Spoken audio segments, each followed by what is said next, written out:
I am Leon, 69 years old, and for 4 decades I made my living with a wrench in my hand and dirt under my fingernails.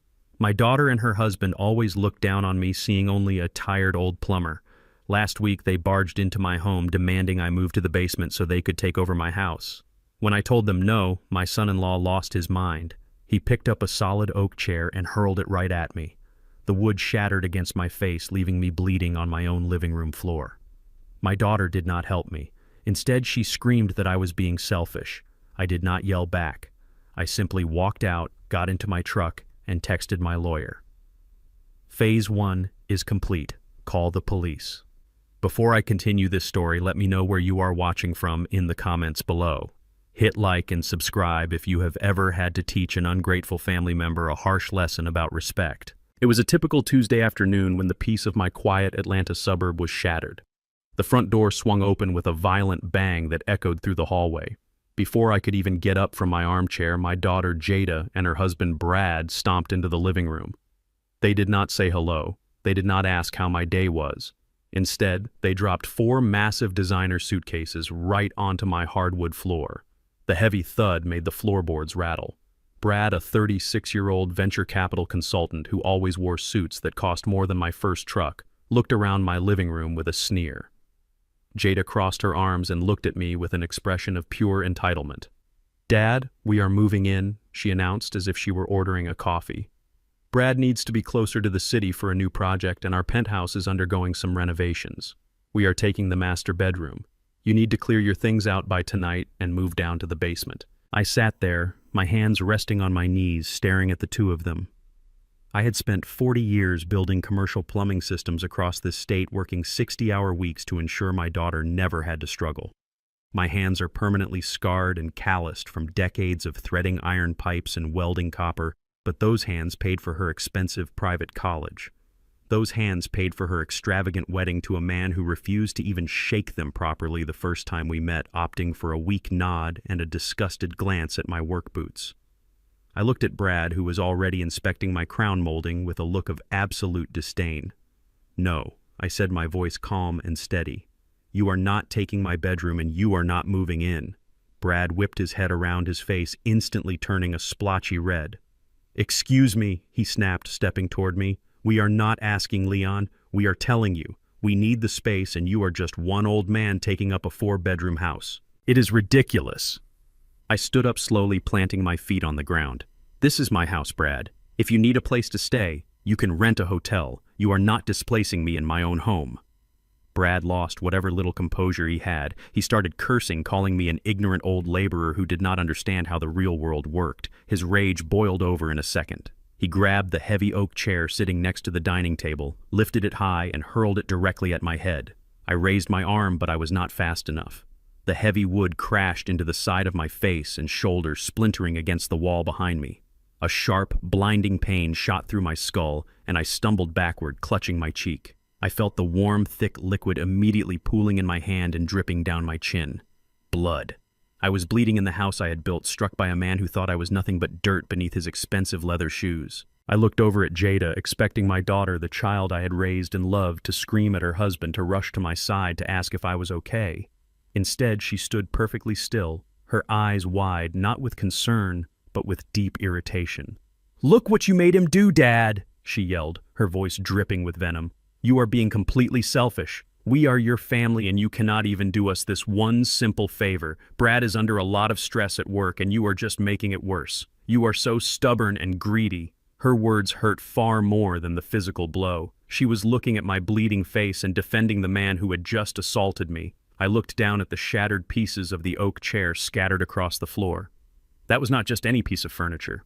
When I was 22 years old, fresh out of an apprenticeship, and taking my very first commercial plumbing contract, I spent an entire month crawling through industrial sewer pipes. I came home every night smelling like waste and bleach, my muscles aching so badly I could barely sleep. With my first real paycheck, I bought a dining set for my late wife, Evelyn. It was the first nice thing we ever owned. Evelyn polished those oak chairs every Sunday. She cherished them, telling everyone they were a symbol of our hard work and our enduring promise to each other. When she passed away 5 years ago, those chairs became sacred to me. And now Brad had smashed one of them against my face because I refused to surrender my bed to him. He destroyed a piece of my history, a piece of Evelyn, without a second thought. He was completely ignorant of its emotional value, just as he was utterly ignorant of my actual financial value. He always assumed I was just a broke retiree living off a meager pension. He had no idea that the calloused old plumber he was abusing held an 8-figure commercial contracting empire entirely in a blind trust. Brad stood there, his chest heaving, pointing a finger at me. "You better have your bags packed and moved to the basement by the time we get back from dinner," he barked, straightening his designer jacket as if he had just swatted a fly. "If you do not, I will throw your garbage out on the lawn myself." I did not reach for a towel. I did not raise my voice. I did not curse or yell or try to strike him back. I simply stood up completely straight, letting the blood drip freely from my cheek onto the collar of my shirt. I looked Brad dead in the eyes. The silence in the room became incredibly heavy, thick, and suffocating. Brad shifted his weight, his arrogant sneer faltering for just a fraction of a second as he met my gaze. He expected an old, tired man to cower, to cry, or to throw a useless tantrum. He did not expect the absolute, terrifying stillness of a man who had suddenly flipped a switch in his mind. I looked at Jada, my daughter, the girl Evelyn had begged me to protect. "Do not ever let Jada fall into the hands of a con artist," Evelyn had told me on her deathbed. I was looking right at the con artist, and I realized I had been too soft. I had let them mistake my quiet humility for weakness. I did not say a single word to either of them. I just stared until Brad looked away, muttering under his breath about how he needed a drink before they went out. Without a backward glance, I turned around and walked out the front door. I climbed into my pickup truck, the leather seat cold against my back, and started the engine. I checked my reflection in the rearview mirror. The gash on my cheek was deep, definitely requiring stitches, and my shirt was stained crimson. I drove straight toward the hospital emergency room. With my good hand, I pulled out my phone and opened my messages. I selected the contact for Richard Thorne, my attorney. Richard was not some cheap local lawyer you call for a traffic ticket. He was a high-powered corporate attorney who managed my multi-million-dollar trusts and federal tax strategies with the ruthless precision of a surgeon. He had been waiting for my signal for weeks, ever since I first suspected Brad was drowning in hidden financial ruin. I typed a short, deliberate message. "Phase 1 is complete. Call the police." I hit send, placed the phone on the passenger seat, and drove toward the emergency room, knowing that the trap I had been carefully setting was finally springing shut. Brad thought he had just bullied a helpless old man. He did not realize he had just handed me the legal leverage to destroy his entire life. I sat in the sterile waiting room of the emergency department, pressing a blood-soaked gauze pad against my cheek. My face throbbed with a dull, heavy ache, but my mind was sharper than it had been in years. I pulled my phone from my pocket and opened the security application connected to my home. I had recently upgraded the entire system to high-definition commercial-grade cameras, the kind I used to install in corporate warehouses. Through the glowing screen, I had a perfect, unobstructed view of my living room. Brad and Jada had not touched a single piece of my belongings. They had not started packing my things for the basement. Instead, Brad was lounging comfortably in my favorite leather recliner, his designer shoes propped up on my mahogany coffee table. In his hand, he held a crystal glass filled with a deep red liquid. He had actually gone down into my private cellar and opened a bottle of vintage French Bordeaux I had been saving for a special occasion. He was laughing, talking animatedly to Jada, likely boasting about how easily he had put the old man in his place. I watched his arrogant smile stretch across his face, but that smile did not last long. Suddenly, the heavy oak front door violently burst open, the frame splintering inward. The red and blue lights of police cruisers flashed brightly through the front windows, casting frantic shadows across the living room walls. 4 Atlanta Police Department officers swarmed into the house, their voices echoing even through the muffled audio of my phone. Brad leaped up from the recliner in shock, dropping the crystal glass. It shattered against the hardwood floor, spilling expensive red wine everywhere like a dark stain. He immediately raised his hands, trying to use his corporate charm, shouting that he was a respected financial consultant and that there had been a misunderstanding. The officers did not care about his tailored suit or his vocabulary. They grabbed him, twisted his arms behind his back, and slammed his face right into the very floor he had demanded I surrender to him. I watched the heavy knee of a police officer press firmly into Brad's back as the cold steel handcuffs clicked shut around his wrists. Brad started thrashing and screaming, his face contorted in panic, yelling that I was just a senile old fool who had lost his mind. Jada was standing in the corner, shrieking hysterically and waving her hands, completely powerless to stop the reality checking her husband into the pavement. I quietly locked my phone screen and slid it back into my pocket. A nurse called my name, guiding me into a small examination room. The doctor, a young man with a serious expression, inspected the jagged tear on my cheekbone. He cleaned the wound with harsh antiseptic that burned like fire, but I did not flinch. As he prepared the needle to stitch my face back together, my mind drifted to all the times I had swallowed my pride to keep the peace in my family. I felt the sharp prick of the needle piercing my skin, 1, 2, 3 stitches, and with each pull of the thread, a different memory of Brad's blatant disrespect surfaced. I remembered a Thanksgiving dinner 2 years ago. I had hosted Brad and several of his pretentious venture capital friends at my home. I provided the food, the premium alcohol, and the hospitality. Brad stood in my dining room holding a glass of scotch that my money had paid for and loudly entertained his guests at my expense. He is a good guy, but he just fixes toilets for a living. Brad had sneered, unaware that I was standing just outside the kitchen door. He is strictly blue-collar, no financial literacy whatsoever. You have to speak slowly and use small words when discussing investments with him. The entire group had chuckled. I remembered how Brad always made a deliberate point to wipe his hand on a napkin after shaking my hand, acting as if the imaginary grime of 40 years of honest, backbreaking labor was somehow contagious. He thought my profession was beneath him. He viewed plumbers as the absolute bottom of the social ladder. What this arrogant fool did not realize was that the plumbing empire I built from the ground up had laid the commercial piping for half the corporate skyscrapers his firm rented space in. I had secured government contracts that generated more revenue in a single month than his entire firm saw in a year, but I never bragged. Evelyn and I believed that wealth should be quiet, that flashiness was a sign of insecurity. Brad mistook my silence for ignorance. He mistook my faded flannel shirts for poverty. 4 or 5 stitches. The doctor snipped the medical thread and wiped the area clean. He looked at me with genuine concern and asked if I felt safe returning to my house. I looked at my reflection in the small medical mirror. A thick white bandage covered the side of my face. I smiled grimly at the doctor and told him that my house had never been safer. I walked out through the sliding glass doors of the hospital and into the cool evening air. Before I could even reach my truck in the parking lot, my phone began to vibrate violently in my pocket. The caller ID flashed with Jada's name. I let it ring 4 times before finally pressing accept and holding the device to my ear. I did not even get a chance to say hello. Jada was not calling to ask about my face. She was not calling to see if her father needed pain medication or if the doctors had checked me for a concussion. She was screaming in a state of pure, unhinged panic and rage. "What did you do?" she shrieked, her voice cracking with hysteria. "They took Brad away like a common criminal. They shoved him into the back of a police cruiser in front of all the neighbors. He is in a holding cell downtown right now. His firm will completely ruin him if he gets a criminal record. Do you have any idea what you have done to his reputation? You need to call the police precinct this exact second and tell them it was a massive misunderstanding." She was hyperventilating, demanding that I fix the mess her husband had created. "Tell them you tripped Dad. Tell them you fell and hit your head on the edge of the chair. Brad is under immense pressure at work and you provoked him by refusing to give up that bedroom. You are humiliating us over a stupid room. Call the cops and drop the charges immediately or I will never speak to you again." She was attempting to gaslight me, blaming me for the violence inflicted upon my own body, treating my physical safety as an inconvenience to her social standing. I stood perfectly still next to my truck, listening to her frantic, shallow breathing through the speaker. I did not raise my voice. I did not match her chaotic energy. I spoke with absolute chilling clarity. "I did not humiliate you, Jada," I said, my voice dropping to a low, heavy timbre.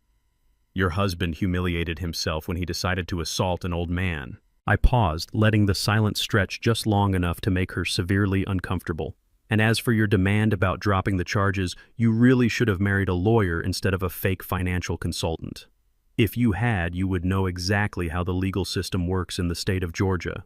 Aggravated assault with a weapon against a senior citizen is a felony offense. The state presses the charges, now not me. I could not drop them even if I wanted to. Brad is going to jail." I ended the call, turned off my phone, and climbed into my truck to head home. I arrived at my quiet suburban home and carefully wiped the remaining dried blood from the hardwood floor. The shattered pieces of the oak chair, the one I had bought with my very first commercial plumbing paycheck, were swept into a neat pile and thrown into the garbage. I went upstairs, washed my face carefully, avoided the fresh stitches, took my prescribed antibiotics, and lay down in the dark. The house was silent again, but I knew it would not last. Men like Brad Hayes do not accept defeat gracefully. They lash out. At exactly 2 a.m, a violent, rhythmic pounding echoed up the staircase. It was not a polite knock. It was the sound of a heavy boot repeatedly kicking solid wood. I did not turn on the bedside lamp. I simply reached for my tablet on the nightstand and pulled up the front porch camera feed. Brad was standing under the harsh glare of the motion sensor light. His expensive tailored suit, the one he had been wearing when he assaulted me, was violently wrinkled and stained from hours sitting in a downtown holding cell. His tie was missing. His hair was completely disheveled. Behind him stood Jada, clutching her designer purse, looking exhausted and frantic. I knew bail for a felony assault charge was set incredibly high. Knowing their actual spending habits and their obsession with projecting wealth, Jada had likely maxed out every single credit card she possessed just to secure his temporary release.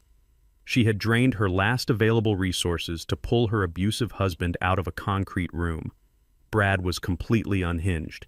He kicked the front door again, the heavy thud vibrating through the walls of my home, and he began screaming my name into the cold night air. "Open this door right now, Leon," he roared, his voice cracking with pure rage and humiliation. "You think you can do this to me? I am a respected financial consultant. I am going to completely ruin you. I am going to take every single thing you own until you are out on the street. You are nothing but a washed-up, uneducated plumber. Open this door and give us our luggage." I sat comfortably in my bed, the soft glow of the tablet illuminating my face, watching his pathetic meltdown in high definition. I did not walk downstairs to confront him. I did not speak through the intercom system to argue. I simply tapped the screen to ensure the commercial-grade security system was actively recording both audio and video directly to a secure cloud server. I watched him throw a temper tantrum like a spoiled child who had finally been denied a toy. Every violent threat he screamed, every heavy kick he delivered to my reinforced front door was perfectly captured. This was the exact evidence of unstable and threatening behavior my lawyer needed to secure a permanent restraining order. I carefully highlighted the timestamps of the footage and forwarded the digital files directly to Richard Thorne. After 20 minutes of useless screaming and pacing, Brad realized the police might be called again by a waking neighbor. He violently grabbed Jada by the arm, dragged her toward their leased luxury SUV, and sped off into the darkness, leaving tire marks on my driveway. I finally closed my eyes and went to sleep, feeling an overwhelming sense of control. The next morning, the comforting smell of freshly brewed black coffee filled my kitchen. I sat at the table, the exact same table where Brad had thrown the chair just hours prior. At 8 o'clock sharp, a sleek black sedan pulled into my driveway. Richard Thorne walked up to my front door carrying a thick leather briefcase. Richard was a man of absolute precision and ruthless legal strategy. He did not waste time with polite pleasantries. He walked straight into my kitchen, accepted a hot mug of coffee, and immediately slid a heavy, tightly packed manila folder across the table toward me. "I pulled all of his financial records last night through my private investigative contacts," Richard said, taking a slow, deliberate sip of his coffee. "Your son-in-law is not a venture capital genius, Leon. He is a walking financial disaster." I opened the folder. The very first document was a bright red foreclosure notice. Brad and Jada had been bragging for months about their stunning downtown penthouse, constantly posting photos of their skyline views on social media to impress their fake friends. The truth was laid out right in front of me in stark black and white ink. They had not paid their mortgage in 6 full months. The bank was legally seizing the property by the end of the week. I flipped to the next page, and the reality of their situation grew even darker. It was a formal, terrifying notice from the Internal Revenue Service. Brad had been severely overstating his income, faking investment returns, and hiding money in offshore accounts to avoid federal taxes for years. His firm was completely unaware of his illegal side dealings, but the federal government had finally caught up to him. He owed the IRS over $800,000 in back taxes, severe penalties, and compounding interest. His personal bank accounts were completely frozen by federal mandate. His credit score was annihilated. He had absolutely zero liquid cash to his name. Everything clicked into place with perfect crystal clarity. The sudden demanding desire to move into my home was not out of convenience for a new business project. It was out of absolute panic-stricken desperation. They were about to be thrown out onto the street with nothing but the designer clothes on their backs. Brad had planned to manipulate me, force me down into the damp basement, and gradually take legal control of my property to save himself from total financial ruin. He had looked down on my calloused hands and my faded jeans, entirely unaware that the man he was trying to scam had more money sitting in a single checking account than Brad had ever earned in his entire miserable life. He thought he was playing a brilliant game of chess against a naive, uneducated old laborer. He did not realize I owned the board, the pieces, and the table they sat on. Evelyn had warned me about this years ago. Before my beautiful wife passed away, she held my hand and told me that Jada was easily blinded by flashy things and empty promises. "Do not ever let Jada fall into the hands of a con artist," she had whispered. I was looking at the undeniable proof that Brad was exactly that. A desperate, failing con artist trying to use my life's work as a financial lifeboat. And Jada was foolish enough to sink right alongside him. Richard and I were deeply engaged in discussing the legal strategy for freezing Brad out entirely when a sharp, authoritative knock interrupted our conversation. I walked to the front door and looked through the peephole. It was not Brad or Jada returning for their luggage. It was the local chief of police, a stern man I had known personally for over a decade. I opened the door expecting him to ask for a formal written statement regarding the violent assault from yesterday. Instead, his expression was incredibly grim and profoundly uncomfortable. Leon the chief said, slowly removing his hat and shifting his weight with obvious reluctance, "I need you to step outside for a moment. Jada was at the precinct first thing this morning. She filed a formal sworn report claiming you have severe advanced dementia. She told the magistrate you had an episode of severe paranoia, threw yourself against a chair to deliberately cause that facial injury, and falsely framed her husband because you are losing your mind. She is actively petitioning the state for immediate emergency guardianship over you, your house, and your entire estate." I thanked the chief of police for his transparency, calmly gestured to Richard standing right behind me in the kitchen, and informed the chief that my high-powered corporate attorney was already drafting a comprehensive response to my daughter's absurd allegations.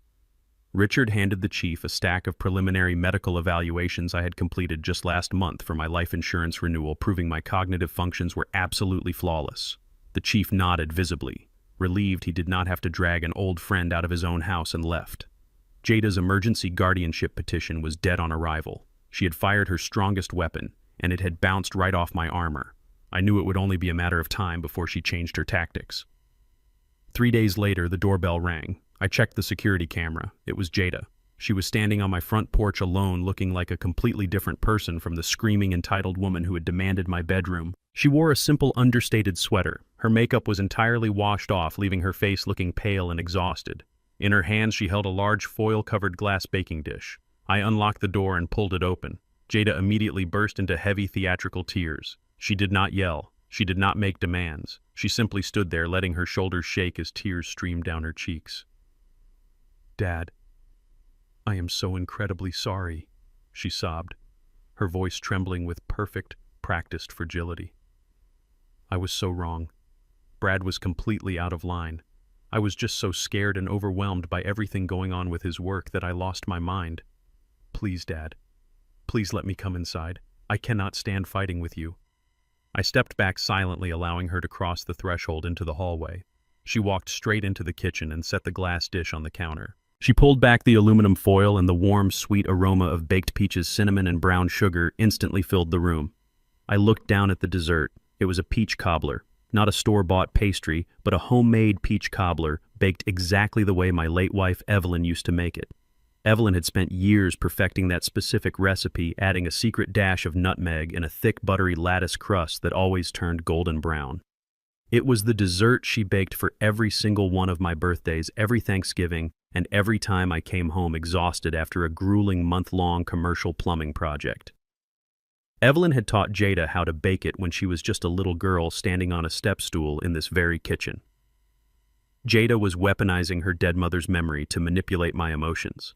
She looked up at me, her eyes brimming with fresh tears, playing the role of the broken, remorseful daughter to absolute perfection. "I baked this for you this morning, Dad," Jada whispered, wiping her cheek with the back of her hand.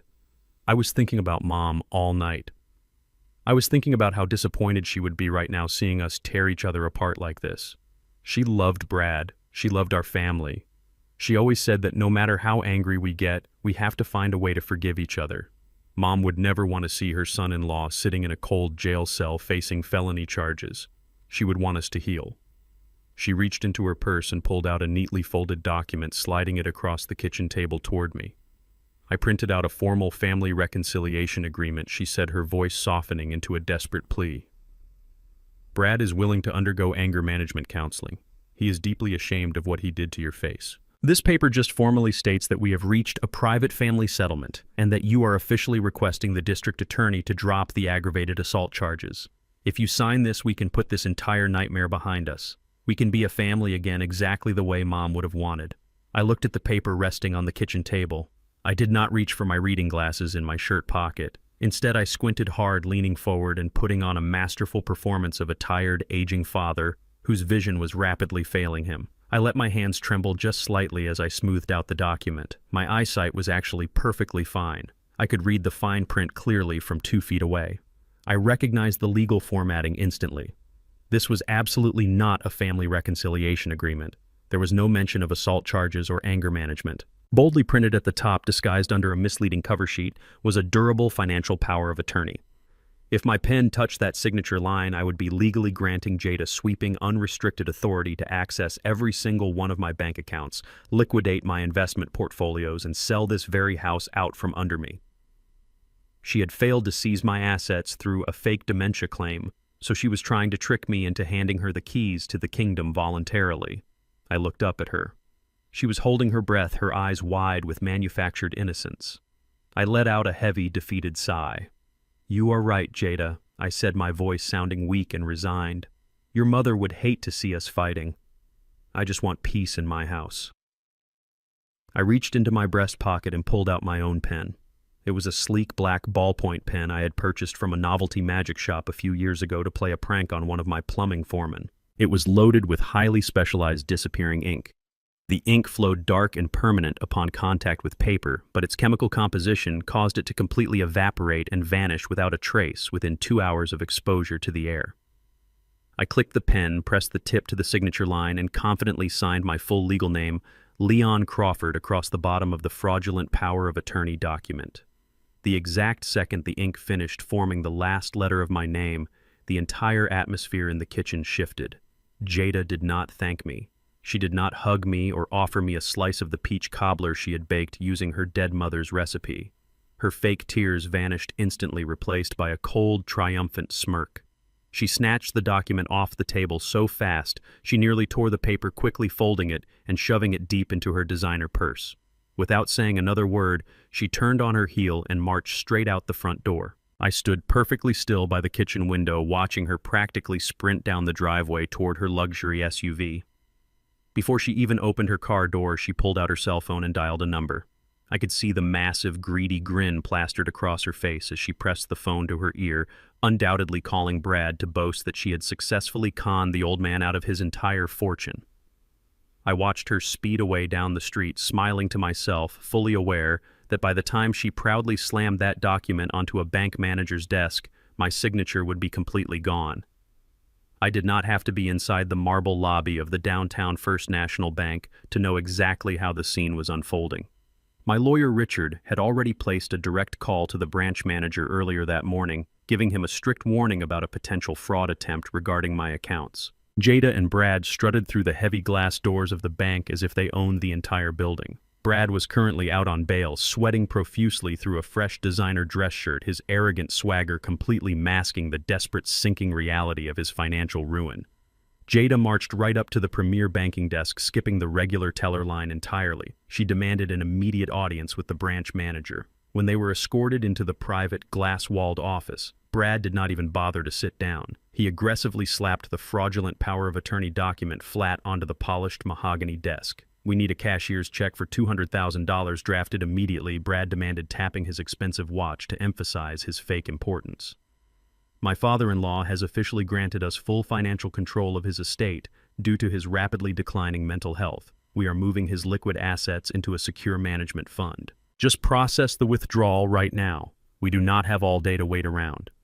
Jada stood next to him, nodding emphatically, her eyes practically glowing with the greedy anticipation of stealing my hard-earned savings to rescue her abusive husband from his massive IRS debts. They thought they had executed the perfect crime. They thought the man sitting behind the desk was just another corporate drone who would blindly obey their wealthy facade without asking any difficult questions. They were entirely wrong. The branch manager sitting across from them was a sharply dressed, highly intelligent African-American man named Derek. What Jada and Brad did not know, and what they had never bothered to ask about my personal life, was the deep history I shared with the man currently evaluating their forged paperwork. 15 years ago, long before Derek wore tailored suits and managed multi-million-dollar portfolios, he was a struggling 19-year-old kid working the night shift at a local hardware store where I regularly bought my commercial plumbing supplies. I used to come in covered in dirt and pipe grease, and Derek was always there reading heavy economics textbooks behind the cash register to keep himself awake. One evening, I found him sitting on a stack of drywall in the back aisle crying. His single mother had just lost her job, and Derek was forced to drop out of university because they could not afford his tuition for the upcoming semester. He was going to abandon his degree to work full-time for minimum wage. I did not offer him pity. The next morning, I walked into that hardware store and handed Derek a certified business check from my plumbing corporation that covered his entire tuition, his books, and his housing for the next 3 years. When he tried to refuse, crying and promising to pay me back with interest, I simply told him to graduate, get a powerful job, and make sure nobody ever took advantage of hardworking people. Derek never forgot that moment. He rose through the ranks of the competitive financial world and eventually became the manager of the exact branch where my primary trusts were securely held. He knew exactly who I was. He knew the immense, staggering weight of my actual financial portfolio. And he possessed a fierce, unwavering loyalty to the old plumber who had changed the trajectory of his entire life. Derek looked at Brad with a calm, unboding expression. He did not flinch at Brad's aggressive tone or Jada's impatient sighs. He simply reached out, adjusted his glasses, and pulled the power of attorney document toward him. "I understand you are in a rush, sir," Derek said, his voice smooth and incredibly professional. "However, to authorize a massive withdrawal of $200,000 from Mr. Crawford's primary savings account, I must formally verify the signature and the notary stamp on this legal document." Derek deliberately took his time. He smoothed out the paper. He examined the header. He let the thick silence in the room stretch for a full, agonizing minute. The 2-hour window for my trick pen had officially expired while Jada was sitting in heavy Atlanta traffic. The chemical composition of the ink had reacted with the oxygen in the air, completely evaporating from the fibers of the paper without leaving a single trace.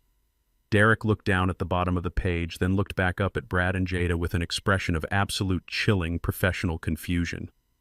"I apologize, Mr. Hayes," Derek said, turning the document around and sliding it back across the mahogany desk. "But I cannot process this withdrawal under any circumstances. This document is completely invalid." Brad slammed his fist on the desk, his face turning a furious shade of crimson. "What are you talking about? It is a standard power of attorney. Process the money right now before I call your corporate office." Derek simply pointed a calm finger to the bottom line of the paper. "You cannot execute a power of attorney without a signature, sir. This signature line is completely blank." Jada let out a confused gasp and leaned over the desk. She stared at the crisp, empty white space where she had personally watched me sign my name just hours earlier. There was no ink. There was no indentation. There was absolutely nothing. "It is impossible!" Jada shrieked frantically, flipping the paper over as if the signature had somehow magically slid to the back. He signed it. I stood right there and watched him sign it in his kitchen. Brad violently grabbed the paper from her hands, his eyes widening in sheer panic as he realized the document was entirely worthless. "You wiped it," Brad roared, pointing a trembling finger directly at Derek. "You used some kind of chemical on your desk. You are trying to protect that senile old man. Give me the money or I will have your job by the end of the day." Derek's demeanor instantly shifted from polite customer service to absolute glacial authority. He did not raise his voice. He simply leaned back in his leather chair and reached his hand underneath his desk. Attempting to execute a fraudulent, unsigned legal document to seize the financial assets of a senior citizen is a severe federal offense, Mr. Hayes, Derek stated clearly, his eyes locking onto Brad's panicked face. "And threatening a bank officer while attempting to commit wire fraud is a felony." Derek pressed his finger firmly against the silent panic button hidden beneath his desk. Instantly, the heavy magnetic security locks on the bank's main glass doors engaged with a loud, echoing click. The digital displays above the teller stations flashed a bright warning red. Two armed security guards immediately stepped away from the perimeter walls and positioned themselves directly in front of the glass doors of Derek's office, blocking any chance of escape. Brad and Jada spun around, realizing they were completely trapped inside a federal building with fake documents. Brad was already out on bail for a felony assault charge, and now he was caught red-handed attempting to rob a bank. The trap had flawlessly snapped shut. Despite being detained at the bank, Brad and Jada managed to secure a temporary release by weaponizing their remaining high-priced defense attorneys, exploiting legal loopholes to walk free while the federal indictment was formally prepared. However, Brad was now a desperate animal backed completely into a corner.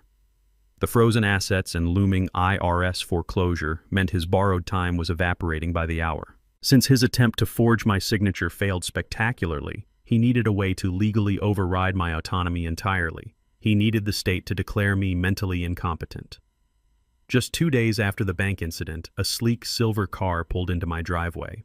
A tall, overly groomed man stepped out wearing a sharply tailored gray suit that screamed of misplaced arrogance. I recognized him immediately from the dossier Richard had compiled on Brad's associates. This was Dr. Aris, a disgraced psychiatrist, to my porch and rang the bell with aggressive authority. When I opened the door, he did not introduce himself politely. He pushed his way past me, waving a clipboard with a fake city seal printed on the top. "Mr. Crawford, I am here to conduct a state-mandated cognitive wellness check, doctor." Aris declared, his tone dripping with fake bureaucratic authority. "Your family has raised severe concerns regarding your ability to care for yourself. I am legally required to assess your mental state today. If you refuse, I will call the authorities and have you removed from this property for an involuntary psychiatric hold." I looked past his shoulder through the open doorway and saw Brad's luxury SUV parked down the street, idling in the shadows. Brad was waiting for the golden ticket.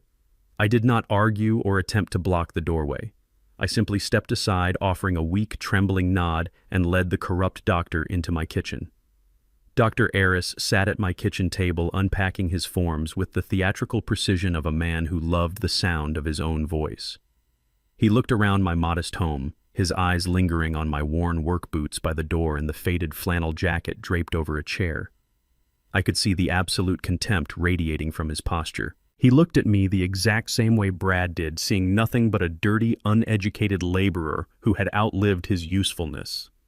Men like Dr. Aris possessed framed degrees from prestigious universities but lacked a single ounce of genuine intelligence or moral fiber.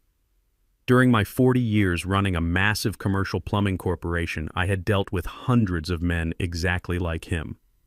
They were the architects and developers who would look down their noses at my crew, spouting theoretical jargon, only to call me in a blind panic when their multi-million-dollar luxury high-rises were flooding with raw sewage because they tried to cut corners on the pipe fittings. I knew exactly how to dismantle a man whose entire ego was built on a piece of paper. "You have spent your whole life working with your hands," Mr. Crawford, Aris said, leaning forward and speaking to me at a slow, insulting pace as if I were a toddler. "Manual labor takes a heavy toll on the brain. The constant exposure to toxic chemicals, the physical exhaustion, the distinct lack of higher intellectual stimulation. It is perfectly normal for a man of your distinctly blue-collar background to experience rapid cognitive decay in his later years. We are just here to make sure you do not hurt yourself or mismanage the little savings you have left." He was laying the groundwork for his fraudulent medical report, establishing a narrative that my years of hard, honest work had somehow rotted my mind. He was completely unaware that the blue-collar laborer sitting across from him possessed an encyclopedic knowledge of complex federal tax codes, corporate trust structures, and commercial contract law. He thought he was walking into an easy payday, an effortless scam orchestrated by his wealthy client Brad. He had no idea he had just stepped onto a financial and legal landmine. I slumped my shoulders, letting my posture project the image of a defeated, frail old man. I folded my hands in my lap. What Dr. Aris could not see was that directly underneath the lip of the kitchen table, securely fastened with industrial mounting tape, was a high-fidelity digital audio recorder. I had installed it the previous night, anticipating that Brad would send someone directly to my home. With a subtle flick of my thumb, I pressed the record button. A tiny, invisible red light indicated the device was actively capturing every single sound in the room. "Let us begin with some basic questions," Eris said, clicking his pen. "Can you tell me what year it is, Mr. Crawford?" I stared blankly at the wall for a long moment, furrowing my brow. "It is 1998, I whispered, intentionally citing the year my late wife Evelyn and I bought this house. Aris smirked quickly, scribbling a note on his clipboard. "And who is the current president of the United States?" he asked next. I gave him the name of a politician who had been out of office for over a decade. I played the role perfectly. When he asked me to count backward from 100 by sevens, I stopped at 85, rubbed my temples, and muttered that my head was hurting too much to think about numbers. The doctor's smug satisfaction was palpable. He leaned back in his chair, completely dropping his professional facade.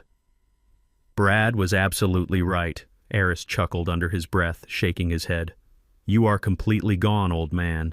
You do not even know what decade you are living in. This is going to be the easiest $10,000 I have ever made in my career."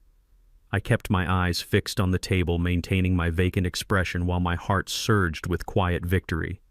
The greedy fool had just confessed to accepting a $10,000 cash bribe from my son-in-law to falsify a medical document, and he had said it loudly and clearly directly into my hidden microphone. Dr. Eris aggressively checked the final box on his evaluation form and snapped his clipboard shut. "Well, Mr. Crawford, the assessment is complete," he announced, standing up and smoothing his expensive tie. "I will be filing this report with the State Health Department immediately. You will be transferred to a specialized care facility very soon for your own safety." He turned his back on me and walked out the front door, immediately pulling out his cell phone to call Brad with the good news. The second the heavy oak door clicked shut, my vacant, confused expression vanished completely. I sat up perfectly straight, my mind razor sharp. I reached under the table, retrieved the digital recorder, and stopped the capture. I plugged the device into my laptop, attached the crystal-clear audio file to an encrypted email, and sent it directly to Richard Thorne. My message was short and absolute. Add medical fraud and witness bribery to Brad's federal indictment. The doctor just handed us the nail for his coffin. Less than an hour after I forwarded the audio file of the corrupt psychiatrist to my attorney, my phone rang. It was Richard Thorne. His voice, usually a mask of calm, calculated legal detachment, held a rare edge of genuine urgency. The audio recording of the doctor confessing to the bribe was brilliant, Richard stated, but it was no longer the most pressing issue on our hands. While Dr. Eris was sitting in my kitchen trying to fabricate a dementia diagnosis, Richard had deployed a highly specialized forensic accountant to deeply probe the financial infrastructure of Brad's business dealings. What they uncovered went far beyond simple unpaid mortgages or bloated credit card debt. Brad was in a state of absolute frantic panic. Knowing that the Internal Revenue Service was slowly tightening the noose around his domestic accounts, he was taking extreme illegal measures to salvage his stolen wealth. He was currently attempting to funnel his remaining liquid assets out of the United States. The forensic accountant had intercepted a series of highly sophisticated encrypted wire transfers, routing hundreds of thousands of dollars into newly established shell corporations located in the Cayman Islands. He was trying to hide the money from federal seizure, hoping to build a secret nest egg to fall back on when his domestic life inevitably imploded. But Brad was a coward. He knew the monumental risk of executing these illegal international transfers, so he did not just put his own name on the offshore accounts. He had forged Jada's digital signature and explicitly listed her as the primary co-owner of the shell companies. He was using my own daughter as a human shield. If the federal government tracked the missing funds, Jada would be held equally liable for international tax evasion, wire fraud, and massive money laundering. She would face decades in a federal penitentiary right alongside him. He was fully prepared to sacrifice his own wife, the woman he swore to protect, just to save his stolen cash. Staring at the damning financial documents Richard had securely transmitted to my tablet, a profound, heavy silence settled over my quiet kitchen. My mind drifted back 5 years to a sterile, quiet hospital room bathed in the soft, fading light of a late autumn afternoon. My beautiful wife Evelyn was lying in the medical bed, her body severely weakened by a brutal fight against a relentless illness. But her mind was as sharp and fiercely protective as the day I first met her. She held my calloused, scarred hands tightly in her frail ones. Evelyn had always possessed an incredible ability to see right through people. While Jada was completely mesmerized by Brad's tailored suits, His leased luxury vehicles and his smooth practiced corporate vocabulary, Evelyn saw the hollow, greedy void lurking behind his charming smile. She knew Brad was not a provider. She knew he was a parasite. On her very last day, her breathing shallow but her grip incredibly firm, Evelyn pulled me close. "Do not ever let Jada fall into the hands of a con artist," she had whispered to me, her voice rough but absolute. "She is blinded by the shine of fake gold Leon. Protect her even if you have to completely break her heart to do it. Do whatever it takes to save our little girl from a man who only loves himself." I had made a solemn, unbreakable vow to my dying wife that afternoon. Looking at the undeniable proof of Brad intentionally tying Jada to a massive federal crime, I knew exactly what fulfilling that vow truly required. Protecting my daughter did not mean bailing her out with my hidden wealth or shielding her from the harsh consequences of her foolish marriage. It meant utterly destroying the parasite she had attached herself to. It meant tearing down Brad's entire fraudulent empire brick by brick so he could never use her or anyone else ever again. I had to execute Evelyn's final wish in the most ruthless surgical way possible. I had to let the fire burn the dead wood away so a completely new foundation could be built. I did not wait for the morning light. I did not leave this entirely in the hands of my legal team to negotiate slowly in a civil courtroom. I walked straight into my home office, booted up my heavily encrypted desktop computer, and accessed the official online portal for the Internal Revenue Service Criminal Investigation Division. The federal government has a highly structured whistleblower program specifically designed to reward and protect individuals who provide actionable, concrete evidence of massive tax fraud and financial crimes. I was not interested in the financial reward. I was only interested in the absolute devastating power of a federal hammer dropping squarely onto Brad's life. I methodically created a comprehensive digital dossier. I uploaded every single piece of evidence Richard's forensic accountant had uncovered. I attached the specific routing numbers for the Cayman Islands shell companies. I attached the time-stamped logs of the illegal wire transfers. I included the falsified tax returns Brad had filed over the last 4 years alongside the forged corporate documents where he had illegally tied my daughter to his international financial crimes. I made sure to explicitly highlight the digital footprint, proving Jada was completely unaware of the offshore accounts, isolating Brad as the sole mastermind of the fraud to ensure my daughter would not be dragged away in handcuffs by federal agents. I reviewed the submitted package one final time, ensuring every document was perfectly legible, categorized, and undeniably damning. The glow of the monitor reflected in my eyes as I hovered the mouse over the screen. With a steady, calloused finger, I pressed the submit button. The encrypted package vanished into the federal database. There was no undoing this. Brad's financial death warrant had been officially signed, sealed, and delivered to the most relentless collection agency on the planet. The very next morning, the polished, high-pressure environment of Brad's prestigious downtown venture capital firm was abruptly and violently shattered. At exactly 9 o'clock, the heavy glass elevator doors slid open on the 40th floor. A team of 6 stern-faced individuals stepped out wearing dark windbreakers with the letters IRS, Criminal Investigation, printed in bold yellow text across their backs. They did not stop at the front receptionist's desk to ask for permission. They bypassed the security gate, entirely carrying empty cardboard boxes and a thick stack of federal warrants. They marched straight down the quiet glass hallway, walking past dozens of shocked and whispering corporate executives, and kicked open the heavy oak door to Brad's corner office. Brad was sitting in his expensive leather chair, sipping a latte and reviewing a spreadsheet. The smug, arrogant smirk was instantly wiped from his face as the armed federal agents swarmed his personal workspace. They slammed a comprehensive zero-tolerance asset freeze and seizure order onto his pristine glass desk, demanding he step away from his computer immediately and keep his hands exactly where they could see them. I was a drowning man, and drowning men will grasp at anything to stay afloat. Less than 48 hours after the federal agents marched into his office and froze his entire existence, my phone vibrated with an incoming message. It was a video file sent directly from Brad. I opened it and watched a heavily manipulated, maliciously spliced piece of security footage from my own living room. It was from the day he threw the oak chair. However, the footage had been aggressively edited.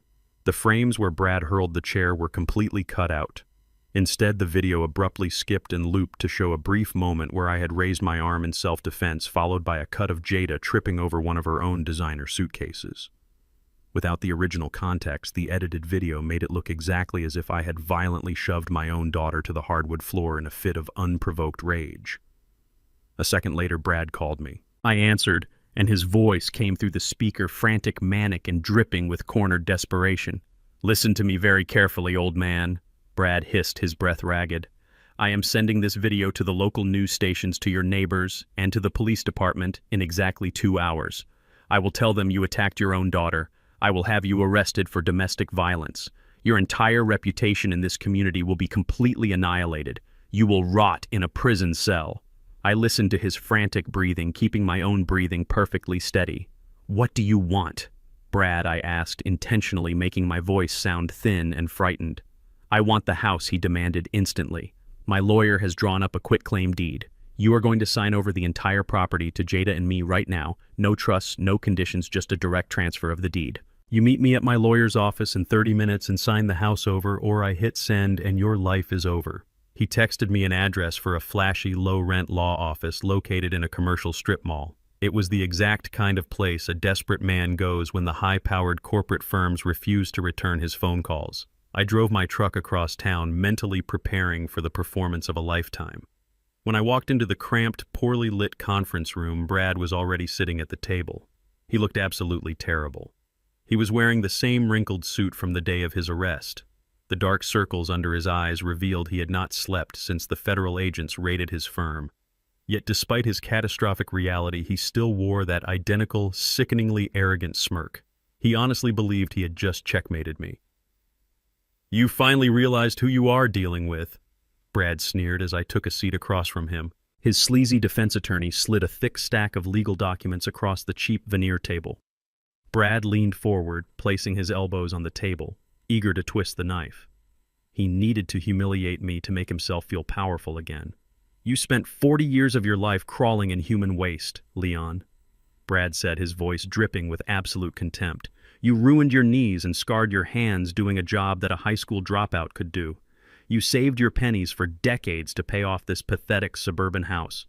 And now, because you are a weak, uneducated laborer who does not understand how the real world operates, you are going to hand your biggest asset over to me in 5 minutes. I sat perfectly still, letting his insults wash over me like water off a stone. I did not defend my career. I did not mention the multi-million-dollar commercial contracts I had executed or the massive high-rises my company had plumbed. I let his massive, fragile ego inflate to the point of bursting. Men like me always win. Brad continued laughing, a dry, bitter laugh. "We use our brains. We do not use our hands. You are just a dirty old plumber, and I am the one walking away with an $800,000 property. Sign the paper, Leon. Sign it right now, or I swear to God I will post that video and watch the police drag you out of your house in handcuffs." I knew the video was a pathetic bluff. Richard had already secured the original unedited time-stamped security footage in a secure cloud server. I could have easily dismantled Brad's threat with a single phone call to the district attorney. But dismantling his threat would mean keeping my house, and right now giving Brad exactly what he wanted was the most lethal weapon I possessed.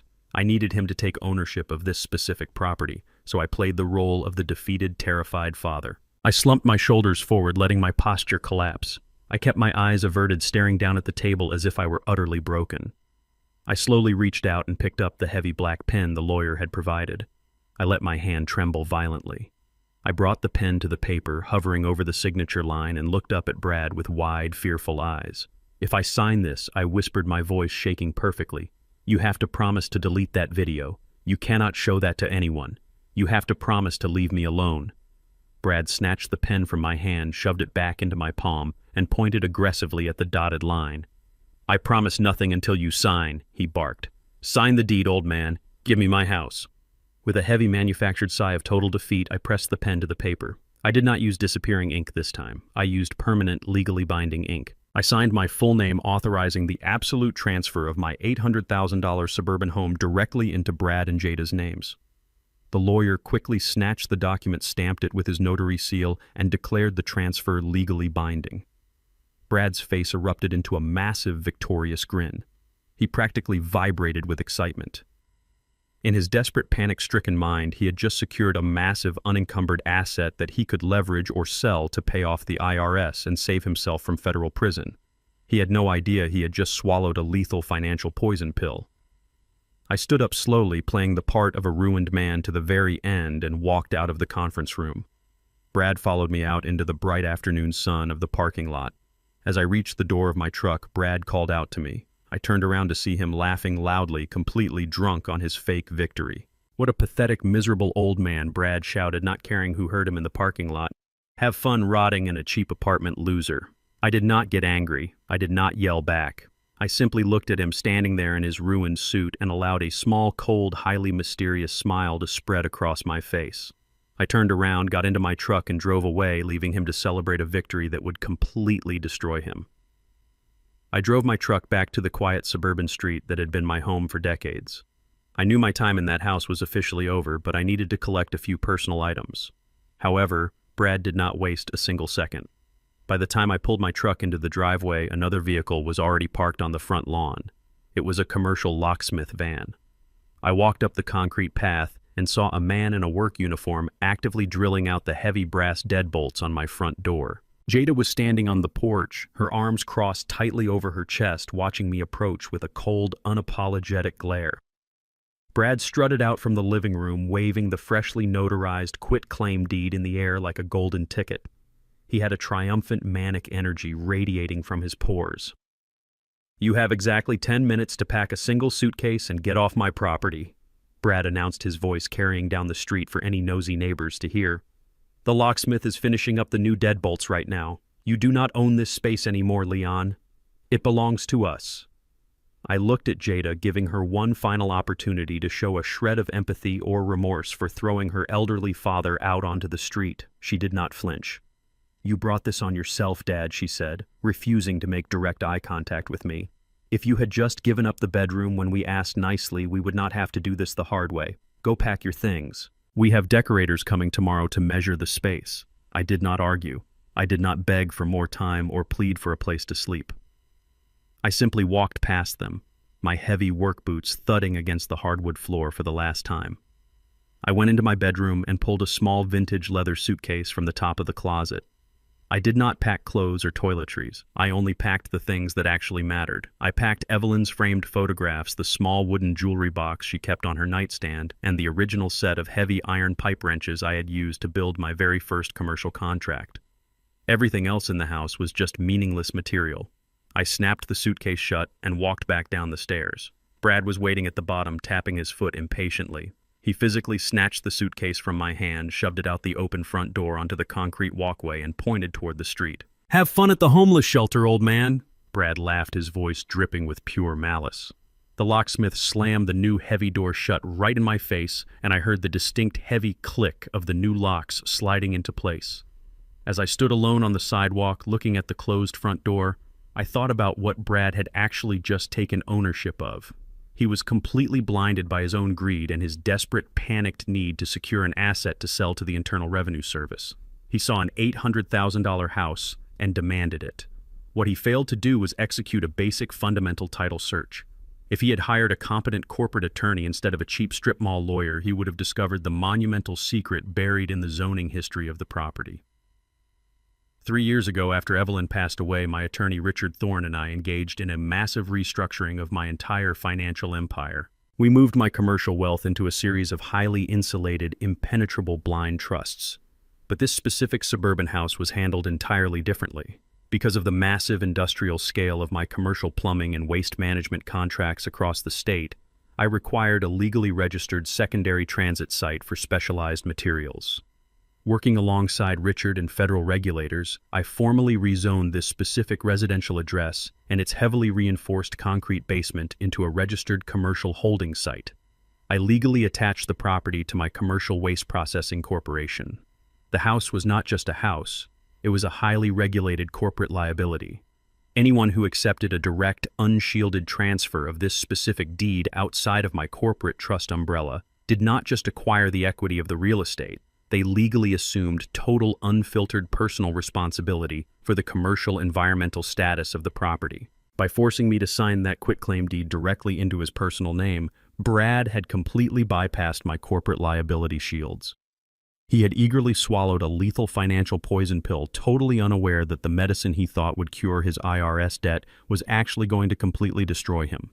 I heard the muffled sound of a champagne cork popping from inside the living room. Brad and Jada were celebrating. They assumed I would be walking to a bus stop or calling a cheap taxi to carry me to a rundown motel. They assumed I was broken. A few moments later, a sleek custom black luxury SUV with heavily tinted windows and flawless chrome detailing glided silently to the curb right in front of the house. The driver, a professional private chauffeur hired directly by Richard Thorne, stepped out wearing a crisp black suit and white gloves. He did not say a word. He simply walked over to my vintage leather suitcase, picked it up with utmost respect, and placed it gently into the carpeted trunk. He then opened the rear passenger door for me. I stepped into the plush, immaculate leather interior of the luxury vehicle. The climate control was perfectly set. There was a cold bottle of premium sparkling water waiting for me in the center console. I settled into the seat and looked out through the tinted glass at the house I had occupied for decades. I felt absolutely no sadness. I felt no regret. I only felt the cold, deeply satisfying anticipation of absolute justice. The chauffeur closed the heavy door, shutting out the noise of the suburban street, and the SUV pulled away smoothly. We were not heading to a shelter. We were driving toward my actual primary residence, a stunning multi-million-dollar gated lakefront estate that Jada and Brad had absolutely no idea existed. I left them behind to dance and celebrate inside their hollow toxic victory. Inside the house, Brad was completely drunk on his fake triumph. He poured himself another glass of champagne and decided to explore his newly conquered domain. He was eager to find the old heavy floor safe he knew I kept hidden down in the basement. He desperately wanted to see if the stupid old plumber had left any loose cash or valuable family heirlooms behind. He grabbed a heavy flashlight from the kitchen drawer, opened the basement door, and walked down the creaking wooden steps into the damp, echoing space. He swept the bright beam of light across the cold concrete floor, searching for the metal safe. Instead, the blinding light caught something massive stacked securely in the far corner. Brad froze in his tracks. Neatly arranged against the reinforced concrete wall were 12 heavy-duty industrial-grade steel drums. Each drum was tightly sealed with thick metal clamps. Slapped across the center of every single drum was a massive, bright red commercial warning label indicating highly regulated, toxic chemical waste. Brad stared at the glowing red labels, his arrogant smile completely melting off his face as a sudden icy dread violently gripped his stomach. Brad stood paralyzed in the damp basement, the beam of his heavy flashlight shaking violently as it illuminated the bright red warning labels. He had absolutely no idea what specific chemicals were housed inside those sealed industrial steel drums, but his corporate survival instincts screamed that he was looking at a massive, catastrophic liability.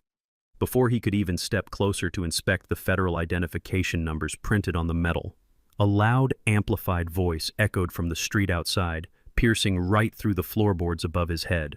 It was not the local police this time. It was a federal bullhorn. Brad dropped the flashlight, sprinted up the wooden stairs, his heart hammering aggressively against his ribs, and burst through the front door with Jada right behind him. The quiet suburban street had been completely overtaken. 3 large white commercial vans and 2 black government SUVs were parked haphazardly across the manicured lawn and driveway. Men and women wearing bright yellow hazmat vests with the letters EPA emblazoned across the back were already rolling out thick yellow caution tape, efficiently cordoning off the entire perimeter of the property. The Environmental Protection Agency had arrived in full force. A stern woman with a thick metal clipboard and a federal badge hanging from her neck marched straight up the concrete walkway. "Are you Bradley Hayes?" she demanded, her voice leaving absolutely no room for negotiation or corporate charm. Brad swallowed hard, nodding weakly as he desperately tried to adjust his wrinkled, sweat-stained suit jacket. The woman signaled to 2 armed agents who immediately stepped onto the porch. We received an automated regulatory notification from the county clerk that the commercial deed for this registered hazardous transit site was transferred directly into your personal name yesterday afternoon, the federal agent stated firmly. Step off the porch immediately. This site requires a mandatory commercial compliance inspection for the transfer of regulated toxic materials. Jada looked at Brad in absolute terror, tightly clutching his arm. Brad tried to put on his best consultant smile, raising his hands defensively as if he were negotiating a bad boardroom deal. "There must be a huge mistake, officer," he stammered, sweating profusely under the morning sun. "This is just a residential home. We just took ownership from my father-in-law. He is an old retired plumber. There is nothing commercial here." The EPA agent did not smile back. She simply pointed a rigid finger toward the street and ordered them to stand behind the yellow barricade tape. As Brad and Jada stood shivering on the sidewalk behind the bright yellow plastic tape, they watched a specialized team of federal inspectors march straight into the house and head directly for the basement door. What Brad completely failed to comprehend was the actual staggering scale of my life's work. When you run an 8-figure commercial plumbing corporation that services 50-story corporate skyscrapers, massive sports arenas, and federal hospital wings, you do not just use standard drain cleaner from the local grocery store. You use highly potent, heavily regulated industrial solvents and enzymatic acids to dissolve metric tons of concrete like buildup biological waste and calcified grease deep within city infrastructure. Those specific chemicals require specialized handling, strict transportation manifests, and heavily monitored storage facilities. Decades ago, when my company expanded across the entire state of Georgia, I needed a centralized, highly secure location to temporarily stage these industrial materials before they were legally shipped to specialized commercial disposal plants. Working alongside my attorney Richard Thorne and utilizing a perfectly legal municipal zoning loophole, I had successfully transformed the reinforced concrete basement of my suburban home into a federally registered hazardous material transit station. It was fully permitted, intensely regulated, and tied directly to my corporate entity. As long as the property remained shielded under my corporate trust umbrella, the massive environmental taxes, liability insurance, and hazardous handling fees were seamlessly absorbed by my company's multi-million-dollar operating budget. But Brad did not know any of this. He was too busy looking down at my calloused hands and faded work shirts to ever bother looking up my corporate filings. When he maliciously forced me to sign that quitclaim deed, transferring the property entirely out of my insulated corporate trust and directly into his personal name, he triggered an automatic federal audit. The EPA system flagged the highly illegal transfer of a registered hazardous site to an unlicensed, unbonded private citizen. Brad did not just steal a suburban house.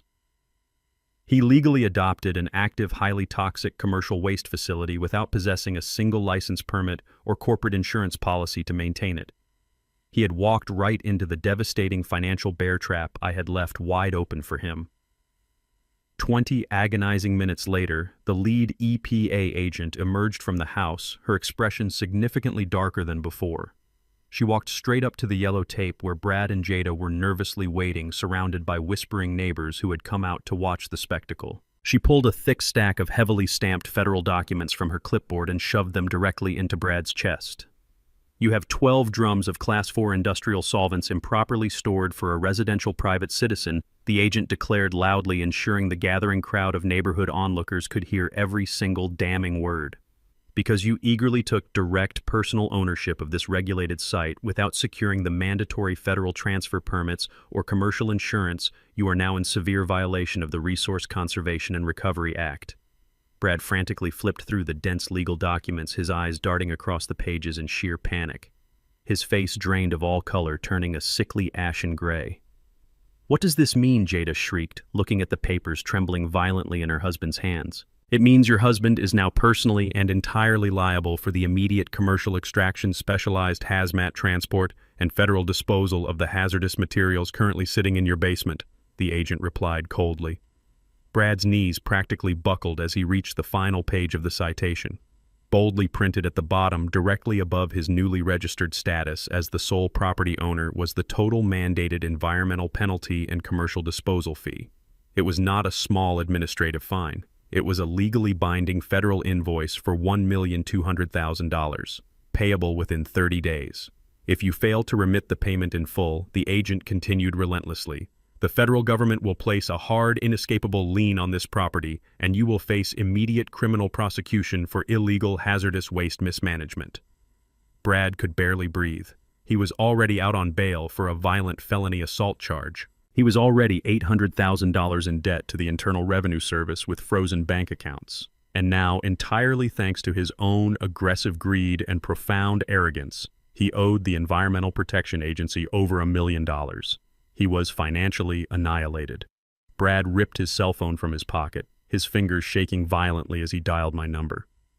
I was sitting comfortably on the expansive, sun-drenched cedar deck of my multi-million-dollar lakefront estate, a steaming mug of premium dark roast coffee resting in my hand. The surface of the private lake was perfectly still, reflecting the bright morning sky like a sheet of flawless glass. The air was crisp, clean, and completely free of suburban noise. I tapped the screen to answer the call, putting him on speakerphone and placing the device on the patio table. "Leon, you set me up!" Brad screamed into the phone, his voice completely unhinged and breaking with absolute despair. "You gave me a toxic waste dump. You owe the federal government $1 million. I took a slow, highly satisfying sip of my coffee, listening to the soothing sounds of the water lapping gently against my private wooden dock. "I do not owe the government a single dime."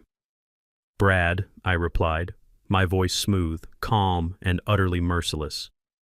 "You are a highly educated white-collar financial consultant. You really should have read the fine print before you stole an old plumber's house. Have a wonderful morning." The phone line crackled with a guttural, animalistic scream. Brad was not just angry. He was experiencing a complete and total psychological collapse. "You cannot do this to me," he bellowed, his voice echoing harshly through the speakerphone and disturbing the peaceful morning air over my private lake. "I will sue you for everything you have. I will take this to the highest court in the state. This is textbook fraud, Leon. You deliberately trapped me with a toxic property." I listened to his frantic, hyperventilating gasps, picturing him standing behind that yellow caution tape while federal agents swarmed the lawn. "Cancel the deed," Brad demanded, his tone violently shifting from blistering rage to a pathetic, wavering desperation. "Call your sleazy lawyer right now and tear up that contract. We will transfer the property back into your name today. I will sign whatever you want. I do not want this house. I do not want this federal liability. You have to take it back." He was practically hyperventilating the crushing reality of a $1.2 million federal invoice, completely destroying his remaining sanity. Through the receiver, I could clearly hear the heavy boots of the environmental protection agents marching across the porch. I could hear Jada in the background sobbing uncontrollably, begging one of the federal officers to explain what was going to happen to her credit score. Brad completely ignored his weeping wife, focusing all his manic energy on trying to bully me one last time. "Listen to me, Leon," Brad pleaded, his voice cracking.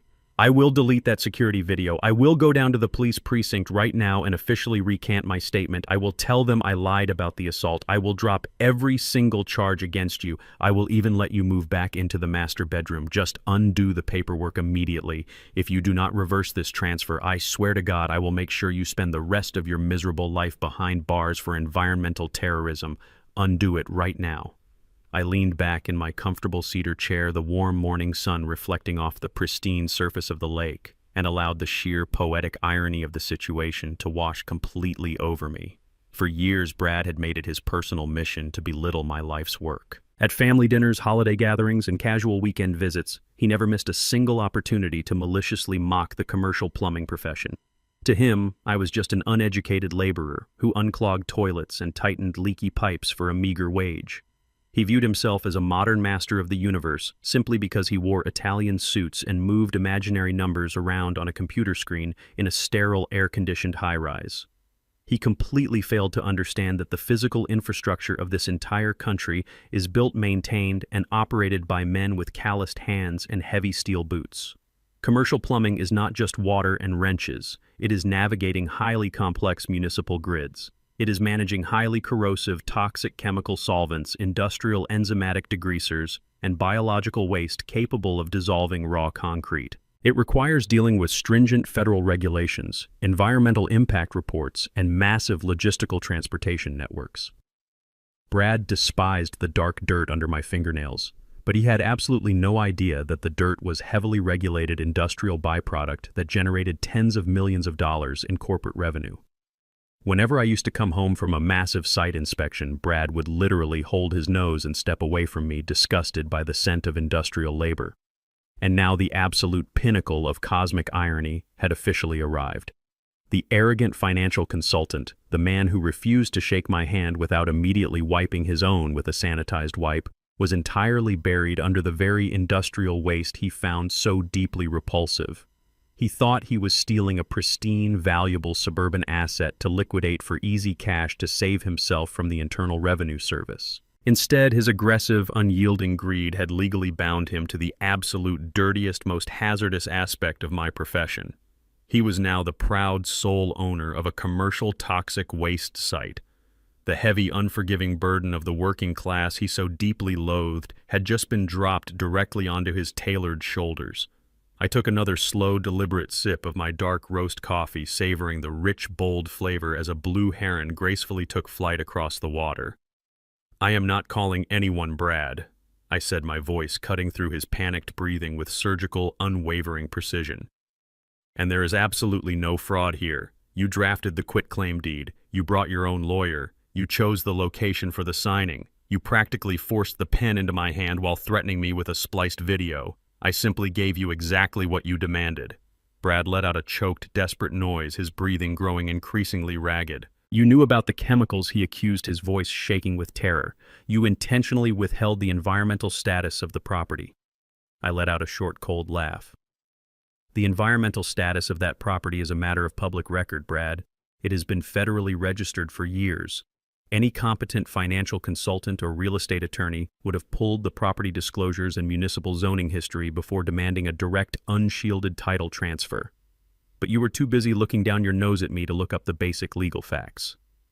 I paused, letting the heavy silence stretch across the phone line, making absolutely sure he hung on to every single word I was about to deliver. "You always acted like you were the smartest man in the room. You loved playing the brilliant, highly educated white financial guru dealing with the naive, simple-minded black plumber. Well, Mr. Hayes, you are the smart white guy. You are the financial genius. Why did you not read the fine print on the sales contract? Why did you not execute a basic title search before stealing my house?" The utter humiliation embedded in my words was the final devastating strike to his fractured ego. The phone line went dead silent for a fraction of a second before Brad completely snapped. He unleashed a guttural, terrifying roar of pure, unfiltered hatred, the sound of a man who realized his entire existence was over. "Where are you?" he screamed, his voice tearing violently at his vocal cords. "Where are you hiding, you old piece of garbage? I am going to find you and I am going to kill you." I simply pressed the end call button and placed the phone face down on the patio table. Miles away, standing in the driveway of his toxic nightmare, Brad hurled his cell phone furiously onto the grass. He shoved Jada violently out of his way, practically ripping the door of his leased luxury SUV off its hinges. He slammed his foot violently onto the gas pedal, the heavy engine roaring as he tore out of the neighborhood in a blind, homicidal rage to hunt me down. I watched the live feed from my perimeter security cameras as the final act of Brad's arrogant rampage began to unfold. He must have pulled the corporate registry filings for my trust during his manic episode to locate my actual address. He did not care about subtlety or legal boundaries anymore. His leased black luxury SUV came tearing down the private tree-lined road leading to my estate at a dangerous speed. He did not even tap the brakes when he reached my imposing wrought iron security gates. He slammed his foot aggressively onto the accelerator and rammed the 2-ton vehicle directly into the metal. The impact was deafening. The front bumper of his luxury car crumpled like cheap tinfoil, the headlight shattering into 1,000 pieces, but the sheer force burst the electronic hinges open. He skidded onto my pristine circular driveway, tearing up the expensive landscaping, and slammed the ruined vehicle into park. Jada was sitting in the passenger seat. She had clearly fed off his manic, desperate energy the entire drive over. Brad kicked his door open and marched to the rear of the smoking SUV. He popped the trunk and pulled out a massive, heavy steel crowbar. His face was twisted into a grotesque mask of pure homicidal fury. He stomped up the wide stone steps leading to my grand entryway. Jada stumbled out of the passenger side, standing on the ruined grass in her expensive heels.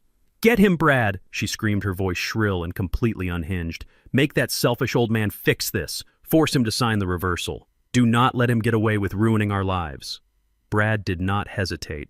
He raised the heavy steel crowbar high above his head and swung it with all his might directly into my custom floor-to-ceiling glass front doors. The reinforced glass held for the first strike, spiderwebbing with a loud, violent crack. Brad roared like a wild animal, swinging again and again until the pain finally gave way, raining sharp shards all over my polished marble foyer. He stepped through the broken frame, crunching glass under his expensive leather shoes, tightly gripping the crowbar and screaming my name into the quiet house. I stood perfectly still on the second-floor interior balcony, looking down at the grand foyer. I held my control tablet in my hand, my thumb hovering over the master interface. Brad honestly believed he was breaking into the soft, vulnerable home of a retired, defenseless old man. He thought this estate was nothing more than a pretty architectural showcase with a standard off-the-shelf residential alarm system. He was making the exact same arrogant mistake he had made his entire life. He severely underestimated the quiet, calculating mind of a blue-collar tradesman. Over my 40-year career, my commercial plumbing firm did not just service basic office buildings. We held massive, highly classified government contracts. We laid the foundational infrastructure for maximum security Federal Reserve banks, pharmaceutical research laboratories, and state correctional facilities. I spent decades studying the absolute highest echelons of commercial security architecture because I had to route industrial pipes directly through their blast-proof walls and subterranean vaults. When I built this lakefront estate for myself, I did not hire a standard residential contractor to handle the safety protocols. I personally designed and installed a Level 4 commercial security matrix, seamlessly integrating military-grade defense mechanisms directly into the elegant framework of the house. The pristine drywall hid reinforced titanium support beams. The massive picture windows overlooking the lake were not standard glass. They were 2-inch thick ballistic polymer designed to withstand sustained gunfire and explosive impacts.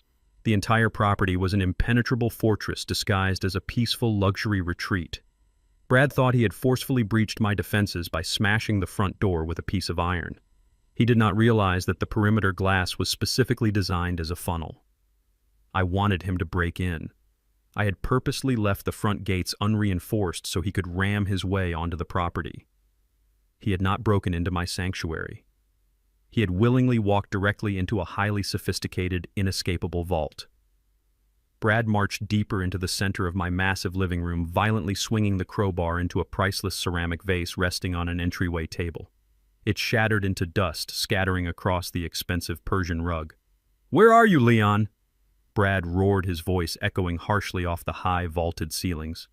"Come down here right now and fix the deed. I will beat you within an inch of your life if you do not undo that federal contract right this second." Outside on the lawn, Jada was jumping up and down, completely swept up in the violent adrenaline of the moment. "Tear the place apart until he comes out," she screamed through the shattered doorway. "Find his safe, make him pay." I looked down at the pathetic, violent display from the safety of the second floor. I did not feel a single ounce of fear or intimidation. I felt the cold, mechanical precision of absolute justice. With a steady hand, I pressed the large red icon on my tablet. The house reacted with terrifying, instantaneous violence. A deafening 130-decibel commercial security siren erupted from hidden speakers in every corner of the ceiling. The sound was physically agonizing, designed to disorient and incapacitate armed intruders. Blinding, high-intensity strobe lights began flashing rapidly from the recessed lighting fixtures, plunging the living room into a chaotic, strobe-lit nightmare. Brad dropped his hands to his ears, crying out in pain, completely blinded by the relentless flashing lights. Then came the sound of heavy industrial machinery engaging. Solid, 2-inch thick steel interlocking shutters rapidly dropped from hidden tracks above every single window and exterior door on the ground floor. They slammed into the reinforced floor-locking mechanisms with a synchronized earth-shaking boom. A massive steel grate plummeted down right over the shattered front entrance, instantly sealing the gap. Jada shrieked in terror as the metal wall slammed down inches from her face, completely cutting her off from her husband. Brad was instantly trapped inside a windowless, inescapable steel box. I stepped forward, walking right up to the edge of the interior balcony. The railing was not open air. It was enclosed by a solid wall of floor-to-ceiling tempered ballistic glass. I stood there bathed in the flashing emergency lights, looking down at the man who had assaulted me with a wooden chair just days prior. Brad stumbled blindly, coughing in the dusty air, violently swinging his crowbar against the steel shutters blocking the front door. The heavy metal did not even dent. The crowbar simply bounced off, sending painful shockwaves up his arms. He dropped the weapon, his chest heaving with sheer panic, and looked up to the second floor. He saw me standing behind the impenetrable glass, perfectly calm, entirely untouchable. I simply crossed my arms and watched his arrogant bravado shatter into millions of tiny pieces. Suddenly cutting through the deafening wail of the house alarm, another sound pierced the morning air. The high-pitched aggressive wail of multiple police sirens echoed from the distance. The sound was multiplying, approaching rapidly from both ends of my private access road. There was no back exit. There was no hidden escape route. The only way out was completely blocked by an approaching wall of flashing blue lights. 4 heavily armored police cruisers skidded to a halt on the shredded grass of my front lawn, their tires tearing deep gashes into the manicured turf. The deafening wail of the sirens abruptly cut off, replaced by the sharp, crackling static of police radios and the heavy slam of car doors. A dozen officers poured out of the vehicles with their weapons drawn, responding to the automated Level 4 commercial distress signal my security system had beamed directly to the local precinct.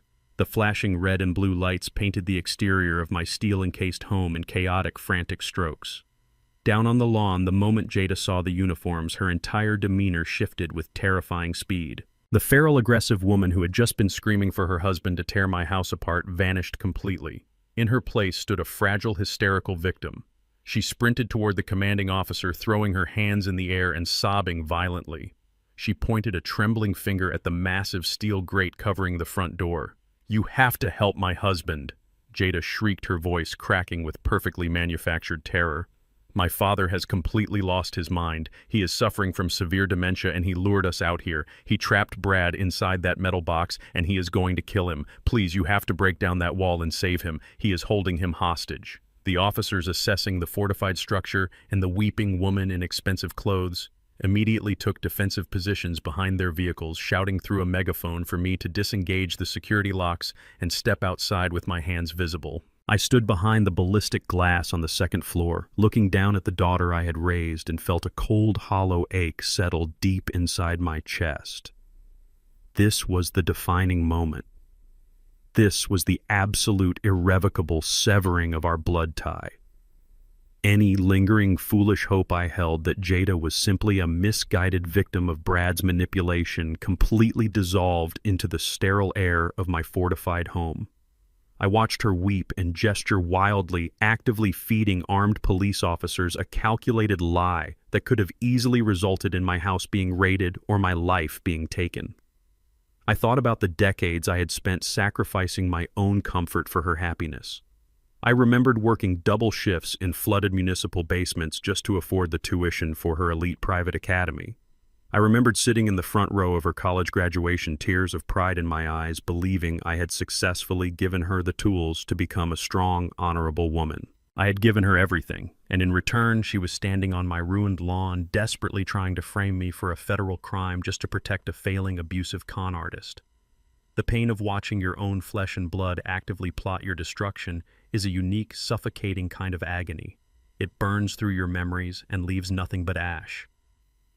But as I watched Jada wipe away her fake tears, the pain quickly solidified into a permanent, unbreakable resolve. Evelyn had been right. Our daughter had become entirely consumed by greed. She was no longer the little girl who used to wait for my plumbing truck to pull into the driveway. She was a hostile adversary. I did not feel anger anymore. I only felt the mechanical, ruthless necessity of finishing the lesson I had started. I was going to let the legal system entirely dismantle her fabricated reality. The commanding officer raised his megaphone again, his voice echoing loudly over the property, demanding I release the lockdown. Before I even had to reach for my control tablet to lower the volume of the house alarm, a sleek, silver luxury sedan calmly bypassed the perimeter of police cruisers and parked neatly at the edge of the driveway. The driver's side door opened and Richard Thorne stepped out into the chaotic scene. My attorney did not look panicked. He looked like a man arriving for a highly anticipated business meeting. He adjusted his suit jacket, grabbed his premium leather briefcase, and walked straight past a weeping Jada without even glancing in her direction. He approached the commanding officer with absolute, unwavering authority.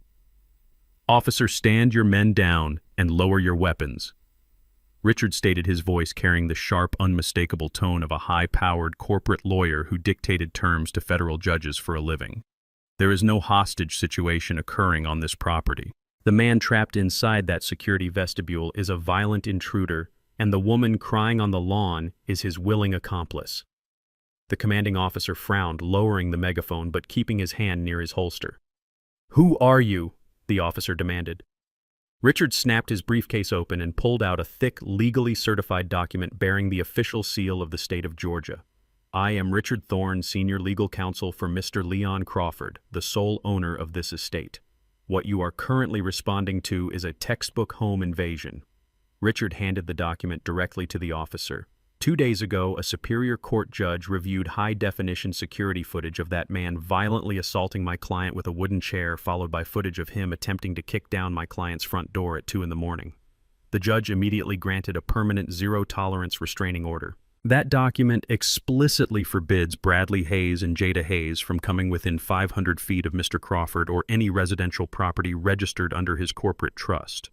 The commanding officer quickly scanned the legal document, his eyes widening as he read the strict judicial mandates and the specific vehicle descriptions listed in the order. He looked up from the paper, his gaze shifting from Richard to the smoking, crumpled luxury SUV embedded in my wrought iron gates, and finally to Jada, whose fake tears had instantly dried up, replaced by an expression of pure, unadulterated horror.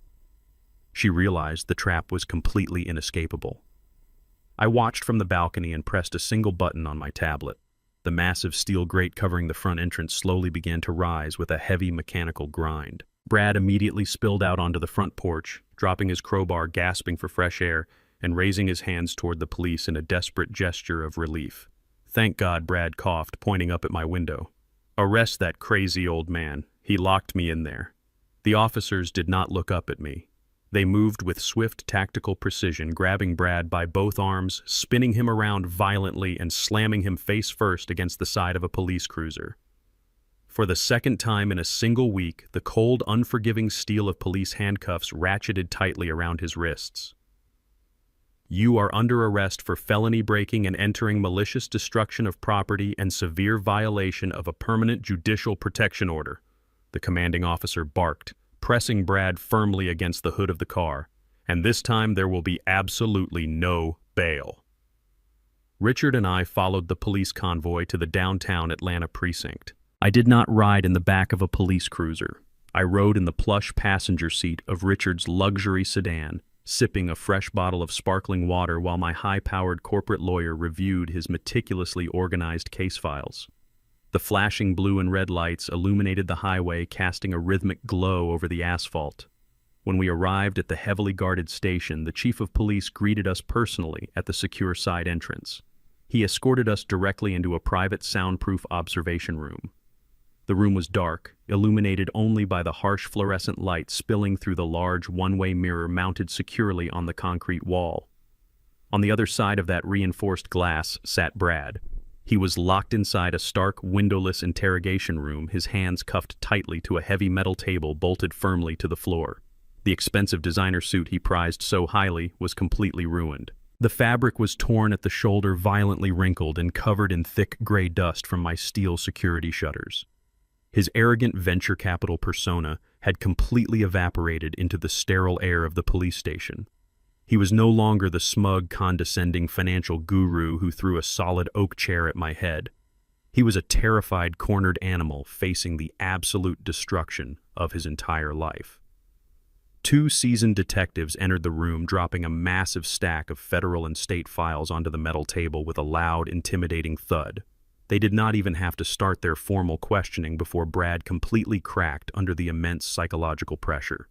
He leaned forward, sweating profusely under the harsh lights, and began frantically throwing the woman he swore to love and protect entirely under the bus. "It was all Jada," Brad cried out, his voice cracking with cowardly desperation and panic. "You have to believe me, officers. Demanded we forcefully move into his house because we lost our penthouse. She was the one who drafted that fake quitclaim deed and pressured me into making him sign it at the lawyer's office. I am just a financial consultant. I do not know anything about real estate fraud or toxic waste sites. She manipulated me because she wanted his money to fund her shopping habits." He sat there crying real pathetic tears, actively trying to send my daughter to a federal penitentiary for decades, just to shave a few years off his own inevitable prison sentence.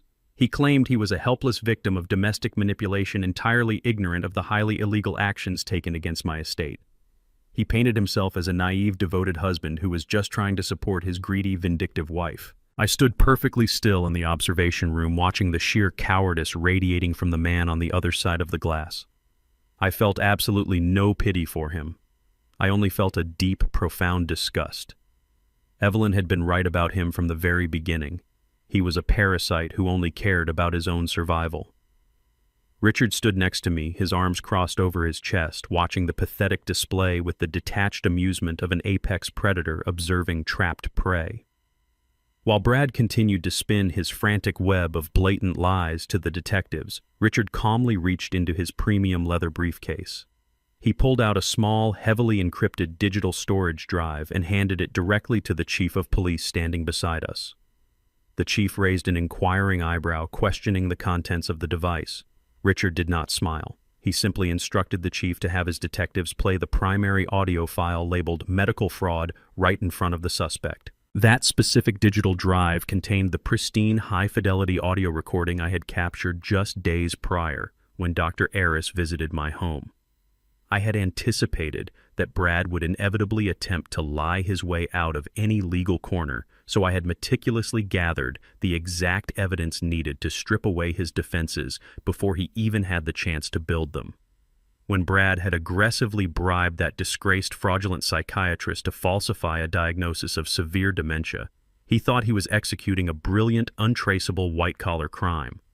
He assumed that because I wore faded work boots and had spent my life routing commercial sewage pipes, I was far too stupid to understand the complexities of medical fraud or corporate extortion. He never considered that the quiet old plumber he constantly mocked possessed the technological capability to record his illegal transactions. He never realized that the $10,000 cash bribe he had handed to Dr. Aris was a direct admission of guilt perfectly captured on a digital microphone fastened securely beneath my kitchen table.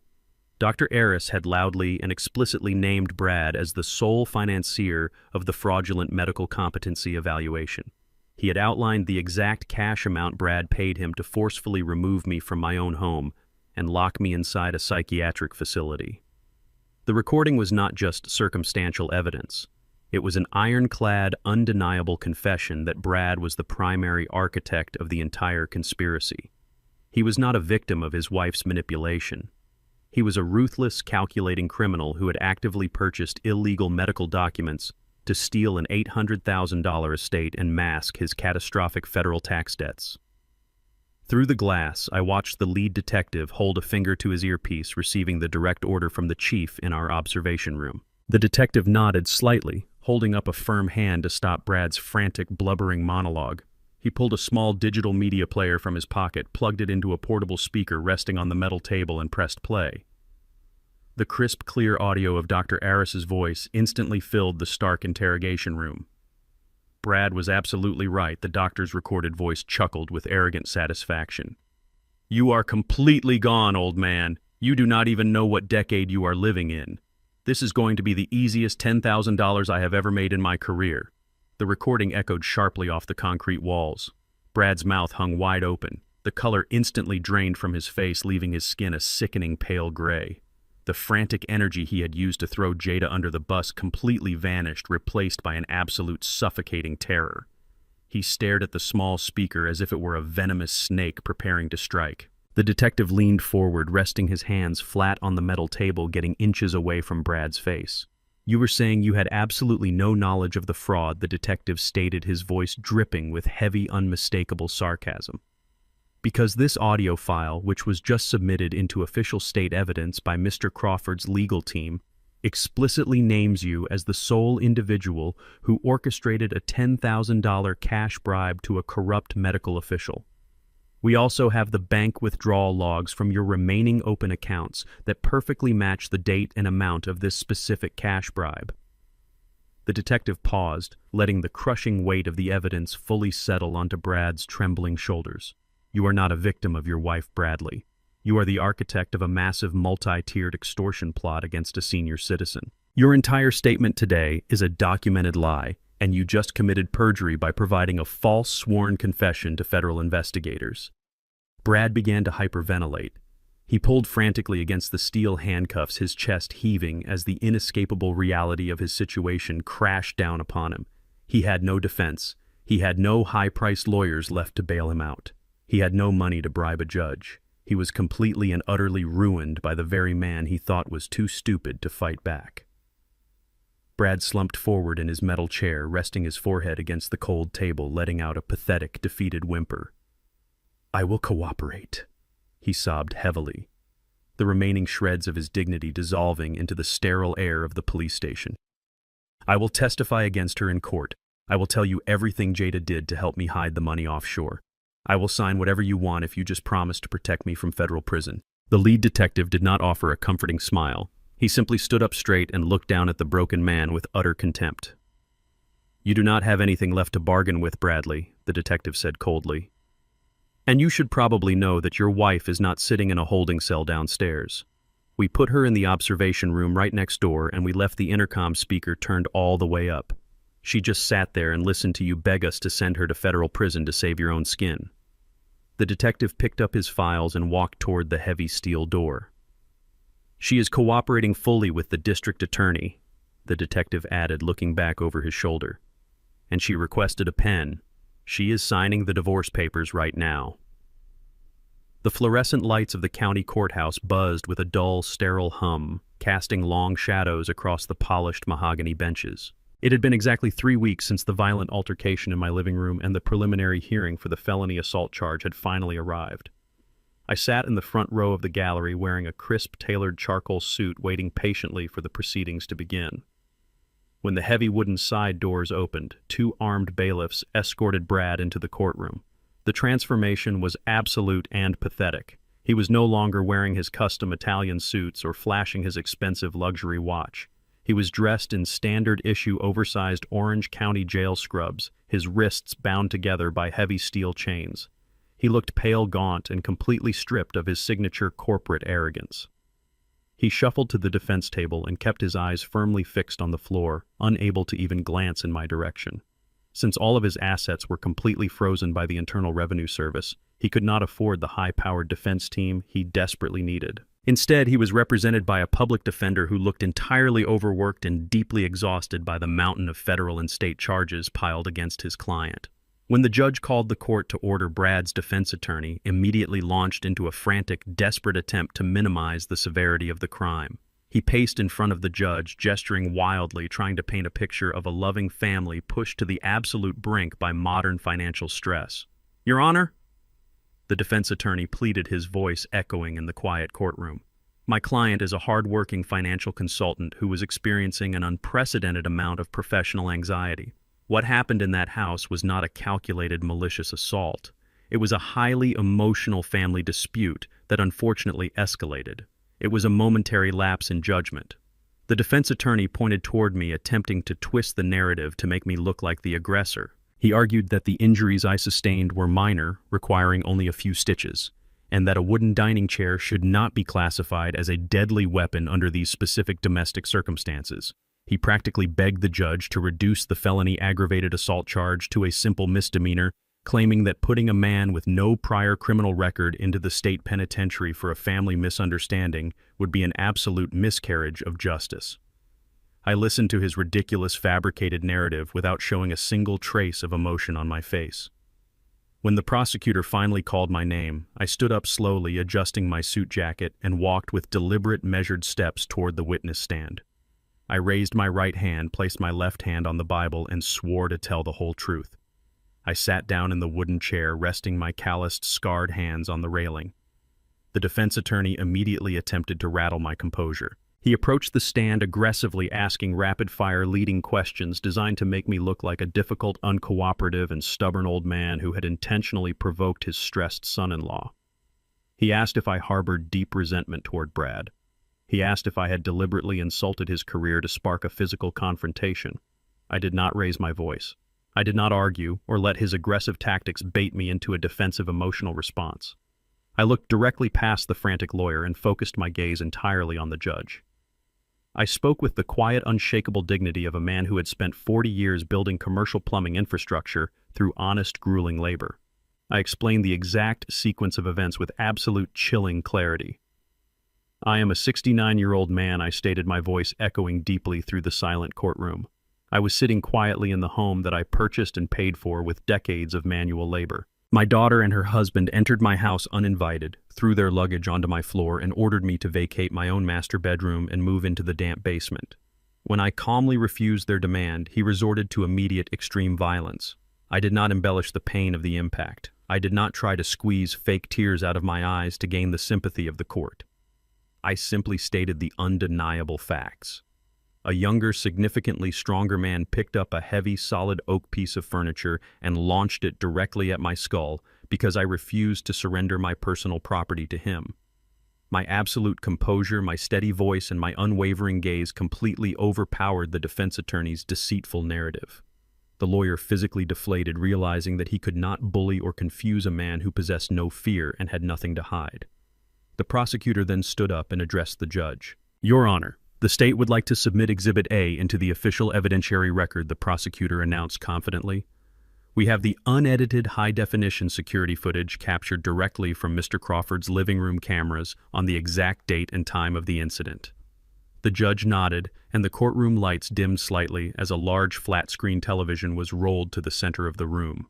Brad sank lower into his chair, physically burying his face in his chained hands as the video began to play. The footage played in stark, undeniable, and brutal clarity. The judge and the entire gallery watched as Brad stormed into the camera frame, his face twisted in a mask of pure, entitled rage. They heard the crystal-clear audio of his verbal abuse, listening to him call me an ignorant old laborer. And then they watched the exact moment he grabbed the heavy oak chair. The video completely destroyed the defense attorney's claim that this was a reckless, accidental toss born out of sudden stress. The high-definition footage showed Brad planting his feet firmly on the hardwood floor, winding his arms back and hurling the solid wood object with maximum deliberate velocity directly at my head. The collective gasp in the courtroom was highly audible. The video showed the chair shattering violently against my face, my blood instantly spilling down my neck and staining my shirt. It showed the sheer brutality of a younger man trying to inflict maximum physical damage on a senior citizen. Just as damning, the footage captured Jada standing completely motionless in the background. It showed her actively refusing to offer any medical assistance while her bleeding father stood in front of her, choosing instead to scream that I was being selfish. The defense attorney dropped his pen onto his table, shaking his head. He knew his entire defense was completely obliterated by the harsh digital reality of a malicious, highly calculated attack. As the lights in the courtroom turned back on, the defense attorney made one final desperate plea to the judge. He requested that Brad be released on bail pending the final criminal trial, arguing that he needed to return home to prepare his legal defense and handle his complex financial affairs. The prosecutor immediately objected, citing the extreme violence shown in the video. The judge did not even bother to look up from his legal notes. He picked up his heavy wooden gavel and slammed it down against the sounding block with a sharp, echoing crack that sealed Brad's fate.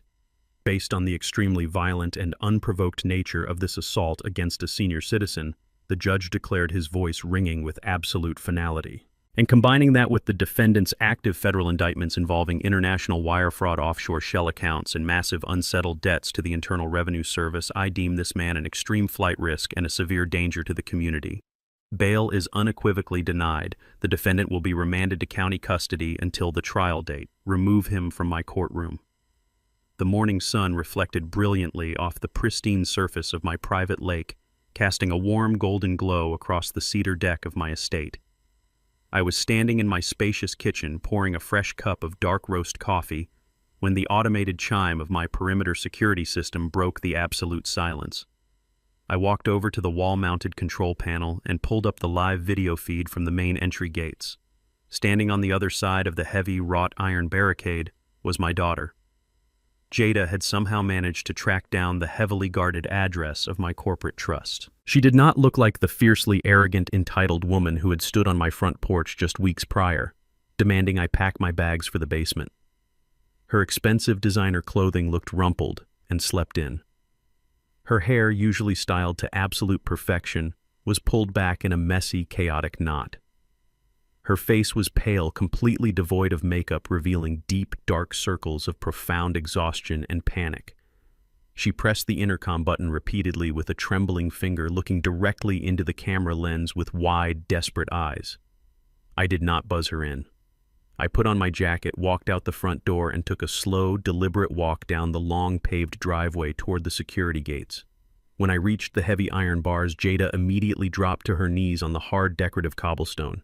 She gripped the metal bars with both hands, sobbing uncontrollably, her tears falling freely onto the pavement. "Dad, you have to help me," she wailed, her voice cracking with sheer desperation.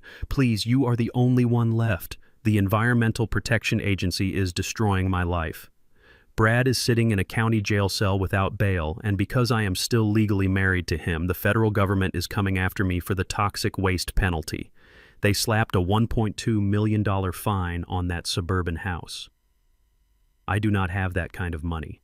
My accounts are completely frozen because of Brad's tax fraud. I am going to be arrested." She pressed her face against the cold iron, playing the ultimate victim card. "You know I did not understand what was happening. Brad manipulated me. He controlled our finances. He lied to me about his success, and he forced me to treat you that way. You know I love you. Please, Dad, you have to save your little girl." I stood on my side of the gate, looking down at the weeping woman who had eagerly watched her husband hurl a solid oak chair at my skull. I felt absolutely no warmth. I felt no protective fatherly instinct. Her tears were completely hollow, born entirely out of self-preservation, rather than genuine remorse. I did not reach through the bars to comfort her. Instead, I calmly reached inside my jacket and pulled out a thick, heavily worn leather-bound accounting ledger. It was an old physical record book I had kept perfectly preserved for over a decade. I slid the heavy book through the gap in the iron gate. It landed on the cobblestone right in front of Jada's knees with a heavy, definitive thud. "Open it," I commanded, my voice devoid of any emotion. "Read the highlighted transaction on the very first page." Jada sniffled, wiping her nose with the back of her trembling hand.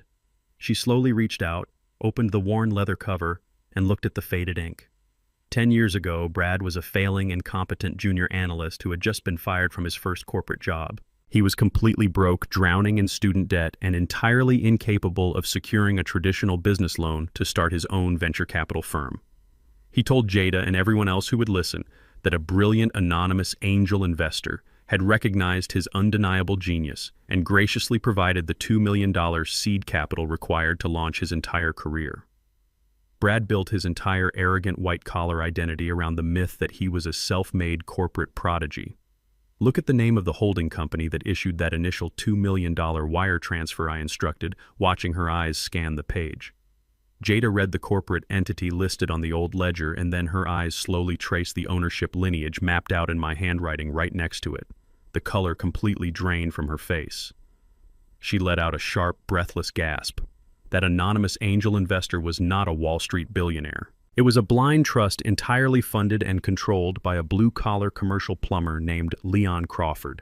Every single tailored suit Brad ever wore, every expensive dinner he ever purchased to impress his shallow friends, the luxury cars he leased, and the downtown penthouse he flaunted, it was all entirely paid for by the very same dirt and sewage pipes he so viciously mocked. I bought his career. I stated the cold truth, slicing through the morning air like a surgical scalpel. Your husband never built a single thing in his pathetic life. I quietly funded his entire firm because Evelyn begged me to make sure you were financially secure. I gave him the foundation to become a massive success, and instead of building something honorable, he used my money to construct a fraudulent, arrogant illusion. He spent a decade looking down on the very man who put the food on his table.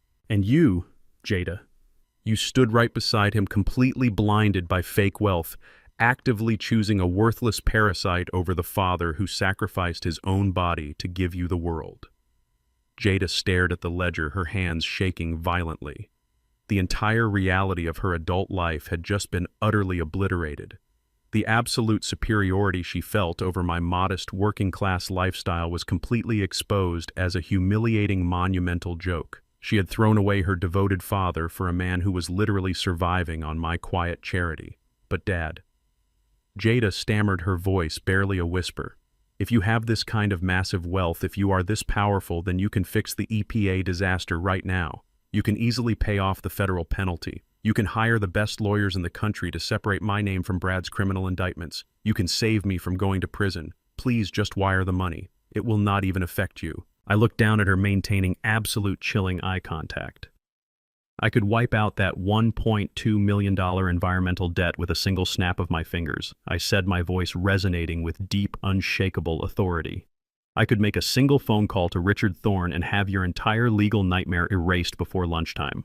It would not even make a microscopic dent in my financial portfolio. I paused, letting the heavy silence amplify the absolute finality of my next words. But I refuse. I am not going to give you a single dime. Jada let out a devastating, heartbroken wail, gripping the iron bars tighter. Why, she screamed, fresh tears streaming down her face. Because you need to understand the true cost of your greed, I replied coldly. You demanded my house. You demanded my property. You demanded that I crawl into a dark basement so you could live comfortably on my dime. Well, you got exactly what you wanted. That toxic, hazardous house, that massive, crushing federal debt, and the absolute permanent destruction of your fake corporate lifestyle. That is my final dowry to you. You chose your husband. You chose his arrogance. Now you get to keep his garbage. I turned my back on her and began walking slowly up the long, paved driveway toward my peaceful, quiet estate. Jada screamed my name, begging and pleading for me to come back, her hands reaching desperately through the iron bars. I did not turn around. I did not stop walking. As I reached the front steps of my house, a plain, unremarkable silver sedan pulled up to the curb directly behind where Jada was kneeling on the street. A man wearing a simple gray suit stepped out of the vehicle holding a thick, bright yellow manila envelope. He walked right up to my weeping daughter. Jada Hayes. The man asked, his tone strictly professional and devoid of any sympathy. Jada slowly looked up, her eyes red and swollen, too exhausted to even formulate a response. The man simply dropped the heavy yellow envelope directly into her lap. You have been officially served by the United States Federal Court, he announced loudly, turning on his heel and walking back to his car. You are required to appear for your grand jury indictment regarding international wire fraud. Have a good morning. The heavy wooden doors of the federal courthouse in downtown Atlanta swung shut, sealing the courtroom in a tense and suffocating silence. 3 weeks had passed since Jada received her grand jury indictment on the driveway of my estate. Today was the final financial reckoning. I sat in the second row of the gallery wearing a pristine navy blue suit, my posture perfectly straight. Richard Thorne sat beside me, silently observing the masterpiece of legal destruction we had orchestrated together. At the prosecution table stood the lead counsel for the Internal Revenue Service. He was a tall, ruthless government lawyer holding a thick binder containing the entire fabricated financial history of Bradley Hayes. The federal judge, a stern woman with absolutely no patience for white-collar criminals, adjusted her glasses and read through the final asset forfeiture decree. The words she spoke echoed through the cavernous room like a steady, rhythmic drumbeat of absolute doom. The Internal Revenue Service had successfully pierced the corporate veil of Brad's offshore shell companies. The judge officially declared a complete and total freeze on every single financial asset tied to Brad and Jada. The luxury downtown penthouse was formally seized by the bank. The leased vehicles were repossessed by the dealerships. The Cayman Islands accounts were entirely drained and repatriated to the United States Treasury to satisfy the massive tax evasion penalties. Jada sat frozen at the defense table, her hands covering her face as she listened to the federal government systematically strip away every single luxury item, every designer handbag, and every stolen dollar she had foolishly believed elevated her above her working-class father. The illusion of their massive wealth was officially dead, replaced by the crushing, inescapable reality of absolute zero. I shifted my gaze toward Brad. The man standing before the federal judge was completely unrecognizable from the arrogant, sneering venture capitalist who had violently demanded I move into my own damp basement. Because the local magistrate had unequivocally denied his bail after viewing the security footage of his unprovoked assault against me, Brad had spent the last several weeks rotting inside a county jail cell. The harsh, unforgiving reality of incarceration had entirely broken his spirit.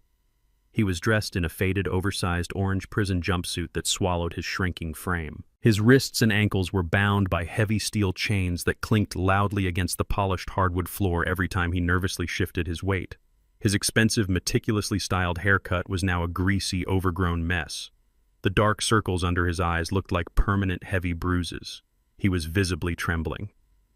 The man who had once laughed at my calloused hands, who had mockingly called me an ignorant old laborer, while sipping vintage wine he stole from my private cellar, was now reduced to a pathetic, shivering shell of a human being. He had lost his prestigious firm.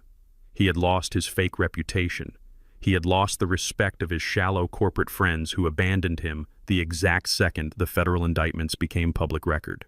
The gallery behind me was packed with local journalists and financial reporters, all furiously typing on their laptops, permanently cementing his public ruin into the digital archives of the internet. I looked at his shaking hands and felt an overwhelming sense of profound, quiet satisfaction. Evelyn had begged me to protect our daughter from this parasite. I had done exactly that by letting the parasite consume itself. Brad had spent his entire adult life looking down on honest working-class people. Now he was physically looking up at a federal judge begging for a mercy he absolutely did not deserve. The federal prosecutor turned the page of his ledger and addressed the court regarding the final disposition of the defendant's remaining property. The Internal Revenue Service is seizing all liquid assets, all offshore accounts, and all equity in the downtown real estate to satisfy the $800,000 tax debt, the prosecutor stated clearly. However, the federal government formally declines to seize the suburban residential property recently transferred into the defendants' names. The judge nodded in agreement. The Internal Revenue Service is a highly efficient collection agency, and they possess zero interest in acquiring toxic liabilities. By taking direct ownership of my former home through that fraudulent quitclaim deed, Brad had legally bound himself to the registered commercial hazardous transit site located in the basement. The federal government would not touch that property with a 10-foot pole. It was legally contaminated. That meant the suburban house, complete with its pending $1.2 million environmental cleanup invoice from the Environmental Protection Agency, was the singular solitary asset Brad and Jada still legally owned. The judge looked down at Brad with absolute unyielding contempt. "Mr. Hayes, you possess zero liquid capital, you face severe federal prison time for wire fraud, and you are solely responsible for $1 million federal environmental penalty," the judge declared firmly. "You are entirely insolvent." Brad's public defender stood up, his voice weak and defeated, and officially requested that the court allow his client to file for Chapter 7 total bankruptcy. The judge granted the request, but instantly delivered the final, devastating blow. "You may file for bankruptcy to liquidate your remaining consumer debt," the judge clarified coldly. "But as your attorney should have informed you, federal environmental penalties issued by the Environmental Protection Agency are strictly non-dischargeable in any bankruptcy proceeding. That specific debt will follow you for the rest of your natural life." Brad physically collapsed into his wooden chair, burying his face in his chained hands. He had absolutely nothing left. He was penniless, publicly disgraced, saddled with an inescapable $1 million debt, and facing a guaranteed 5-year sentence in a federal penitentiary. The judge struck her heavy wooden gavel against the sounding block, officially adjourning the financial hearing and remanding Brad back to county custody to await his final criminal sentencing. The armed bailiff stepped forward, grabbing Brad roughly by the arms to haul him back to his concrete cell. As they turned him around to face the center aisle, his hollow, sunken eyes scanned the crowded gallery, his gaze locked directly onto mine. I was sitting perfectly still, my expression calm and utterly unbothered. Brad stopped walking, ignoring the heavy tug of the bailiffs on his shoulders. His chest heaved as the absolute crushing reality of his total destruction finally connected in his mind. He looked at my pristine suit, and then his eyes drifted to the fading scar on my cheek where he had struck me with the oak dining chair. "Did you plan all of this since that day?" Brad asked, his voice a hoarse, defeated whisper that barely carried over the noise of the shuffling courtroom. I looked him dead in the eyes, ensuring my words would haunt him for every single night he spent behind iron bars. "I planned it since long before you even picked up the chair," I replied. The heavy steel chains clinked with a sickening rhythmic finality as the armed bailiffs hauled Brad through the thick wooden side doors of the courtroom. The heavy latch clicked shut, echoing sharply in the cavernous mahogany-paneled space. Brad was gone, dragged back to a miserable concrete cell to await his inevitable transfer to a federal penitentiary. The courtroom, previously buzzing with the low murmur of financial reporters and legal clerks, suddenly fell deathly quiet. Jada had remained perfectly frozen at the defense table while the judge read the catastrophic asset forfeiture decree. But as the door slammed shut behind her husband, the shock instantly morphed into a blinding, irrational, and completely unhinged rage. She jolted to life, her chair scraping violently against the polished hardwood floor. She stormed down the center aisle, her heels clicking aggressively as she marched directly toward where Richard and I were seated in the gallery. "You monster," Jada screamed, her voice cracking with a hysterical feral fury that made the remaining journalists immediately turn their digital recorders in her direction. "You cold-blooded, ruthless monster." She did not care about the audience. She did not care about the federal marshals standing near the exits. She pointed a trembling, accusatory finger directly at my chest, her face twisted in absolute hatred. "You planned this entire nightmare just to destroy us. You set us up to lose every single thing we own. What kind of father does this to his own flesh and blood? You have tens of millions of dollars sitting in hidden bank accounts, and you just sat there and watched my husband get chained up like an animal. You ruined my life, Leon. You are completely psychotic." She deliberately dropped the title of Dad, referring to me by my first name, as if I were merely a hostile corporate rival who had executed a ruthless takeover of her life. She blamed me for the federal indictments. She blamed me for the Environmental Protection Agency penalty. In her completely fractured reality, she was the innocent victim of a wealthy, vindictive old man completely ignoring the massive mountain of fraud, assault, and tax evasion she and Brad had actively committed. I remained seated on the wooden gallery bench for a long moment, letting her frantic, hysterical accusations bounce completely off my armored composure. A profound, hollow ache settled deep within my chest. It was the ultimate decisive pain of a father realizing his child is truly gone. Looking at Jada now, her face contorted with pure entitlement, I knew that the sweet little girl who used to wait on the porch for my plumbing truck to pull into the driveway was dead. In her place stood a stranger entirely consumed by superficial greed and profound arrogance. She honestly believed that my sole purpose in life was to be an infinitely deep, silent bank account existing only to fund her disastrous mistakes and shield her from the brutal consequences of her own actions. I thought about the decades of grueling, backbreaking labor I had endured to build my commercial plumbing empire. I thought about the countless double shifts wading through toxic municipal waste, damaging my knees and scarring my hands just to ensure she never had to experience a single day of the crushing poverty I grew up in. I gave her the absolute best education, the safest neighborhoods, and a completely debt-free start to her adult life. I had poured every ounce of my love and energy into building a protective fortress around her. But she had willingly opened the gates to a manipulative parasite and proudly handed him the keys. When that parasite picked up a heavy oak dining chair and violently smashed it against my skull, Jada did not see a bleeding father. She only saw an inconvenient, stubborn obstacle standing between her and a master bedroom. The sacred familial bond between a father and a daughter was not severed by my aggressive legal retaliation or my financial maneuvering. It was permanently severed the exact moment she watched my blood hit the hardwood floor and chose to defend the man who drew it. Evelyn had begged me to protect our daughter from con artists, even if it meant breaking her heart. I was finally fulfilling that promise. True protection meant allowing the fire of consequence to burn away the rot she had welcomed into her life. I slowly stood up from the wooden bench, buttoning my tailored navy blue suit jacket with deliberate, unhurried precision. I stepped out into the center aisle, closing the physical distance between us. I did not raise my voice to match her hysterical, echoing screams. I did not offer a defensive explanation or apologize for the federal justice system doing its job. I spoke with a low, heavy, and absolutely unyielding authority that immediately forced her to take an involuntary step backward. "I did not ruin your life, Jada," I stated, my voice cutting through the sterile air of the courthouse like a surgical blade. "You and your husband dug a massive, toxic, illegal hole, and I simply stopped throwing my money into it to fill it up." Jada opened her mouth to scream another vicious insult, but I held up a single, scarred hand, instantly silencing her. My calloused fingers were a stark reminder of the labor she so deeply despised. When that arrogant fool hurled a solid piece of wood at my face, my blood spilled onto the floor of the very house I built. I said my words dripping with absolute freezing clarity. I was bleeding from my face, and you did not even flinch. You did not rush over to see if I was severely injured. You did not call an ambulance. You looked down at your elderly father bleeding on the hardwood, and you yelled that I was being selfish. You were entirely willing to watch me be physically assaulted just so you could forcefully claim my bedroom and save yourselves from a foreclosure you caused. I took one final dominant step closer, my towering presence completely overshadowing her trembling frame. My gaze locked onto her terrified, tear-filled eyes, ensuring she felt the absolute weight of her catastrophic choices. I am not a monster.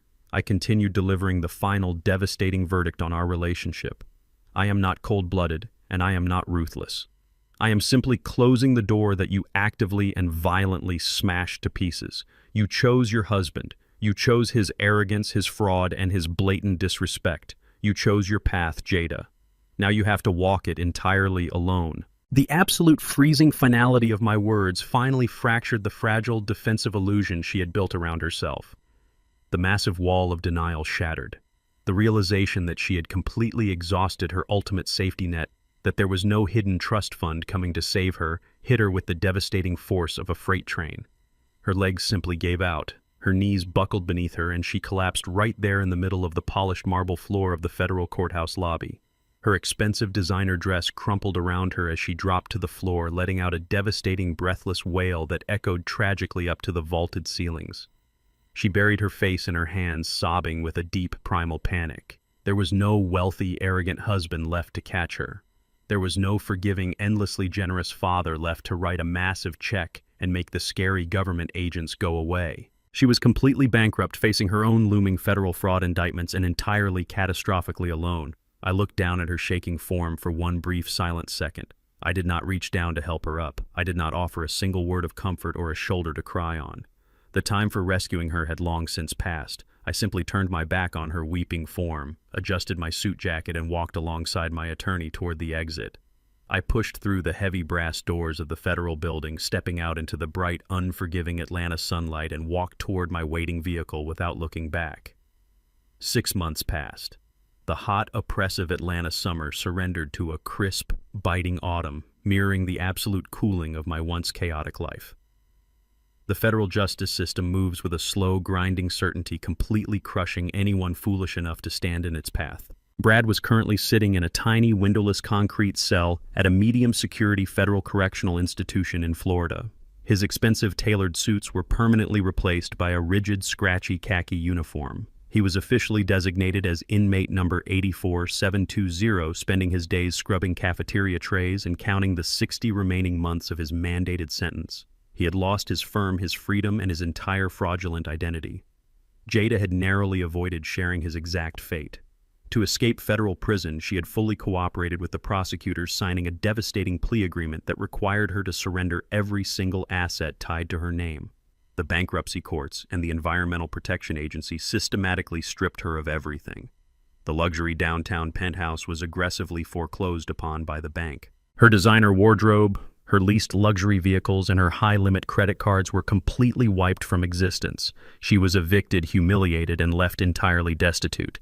To survive, to pay for her bare minimum living expenses, and chip away at the insurmountable mountain of non-dischargeable legal debt, my daughter was forced to enter the absolute bottom of the labor market. She secured a grueling minimum wage job working the overnight shift as a waitress at a greasy, rundown 24-hour diner on the industrial outskirts of the city. The woman who once sipped vintage French wine and sneered at my working-class lifestyle was now spending her nights serving cheap burnt coffee to exhausted truck drivers and intoxicated college students. She was living in a cheap, unheated studio apartment, relying on public transportation, and surviving on the exact kind of meager wages she had spent her entire adult life mocking. She had no safety net, no rich husband, and absolutely no father left to rescue her from the miserable hole she had dug. The sheer absolute poetic justice of her current existence was impossible to ignore. For her entire life, Jada had looked down on manual labor.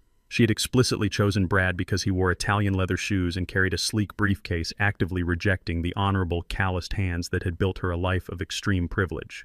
She thought getting her hands dirty was a sign of profound failure. Now dirt was her permanent reality. During a particularly busy night shift, a belligerent customer made a catastrophic mess in the diner restroom.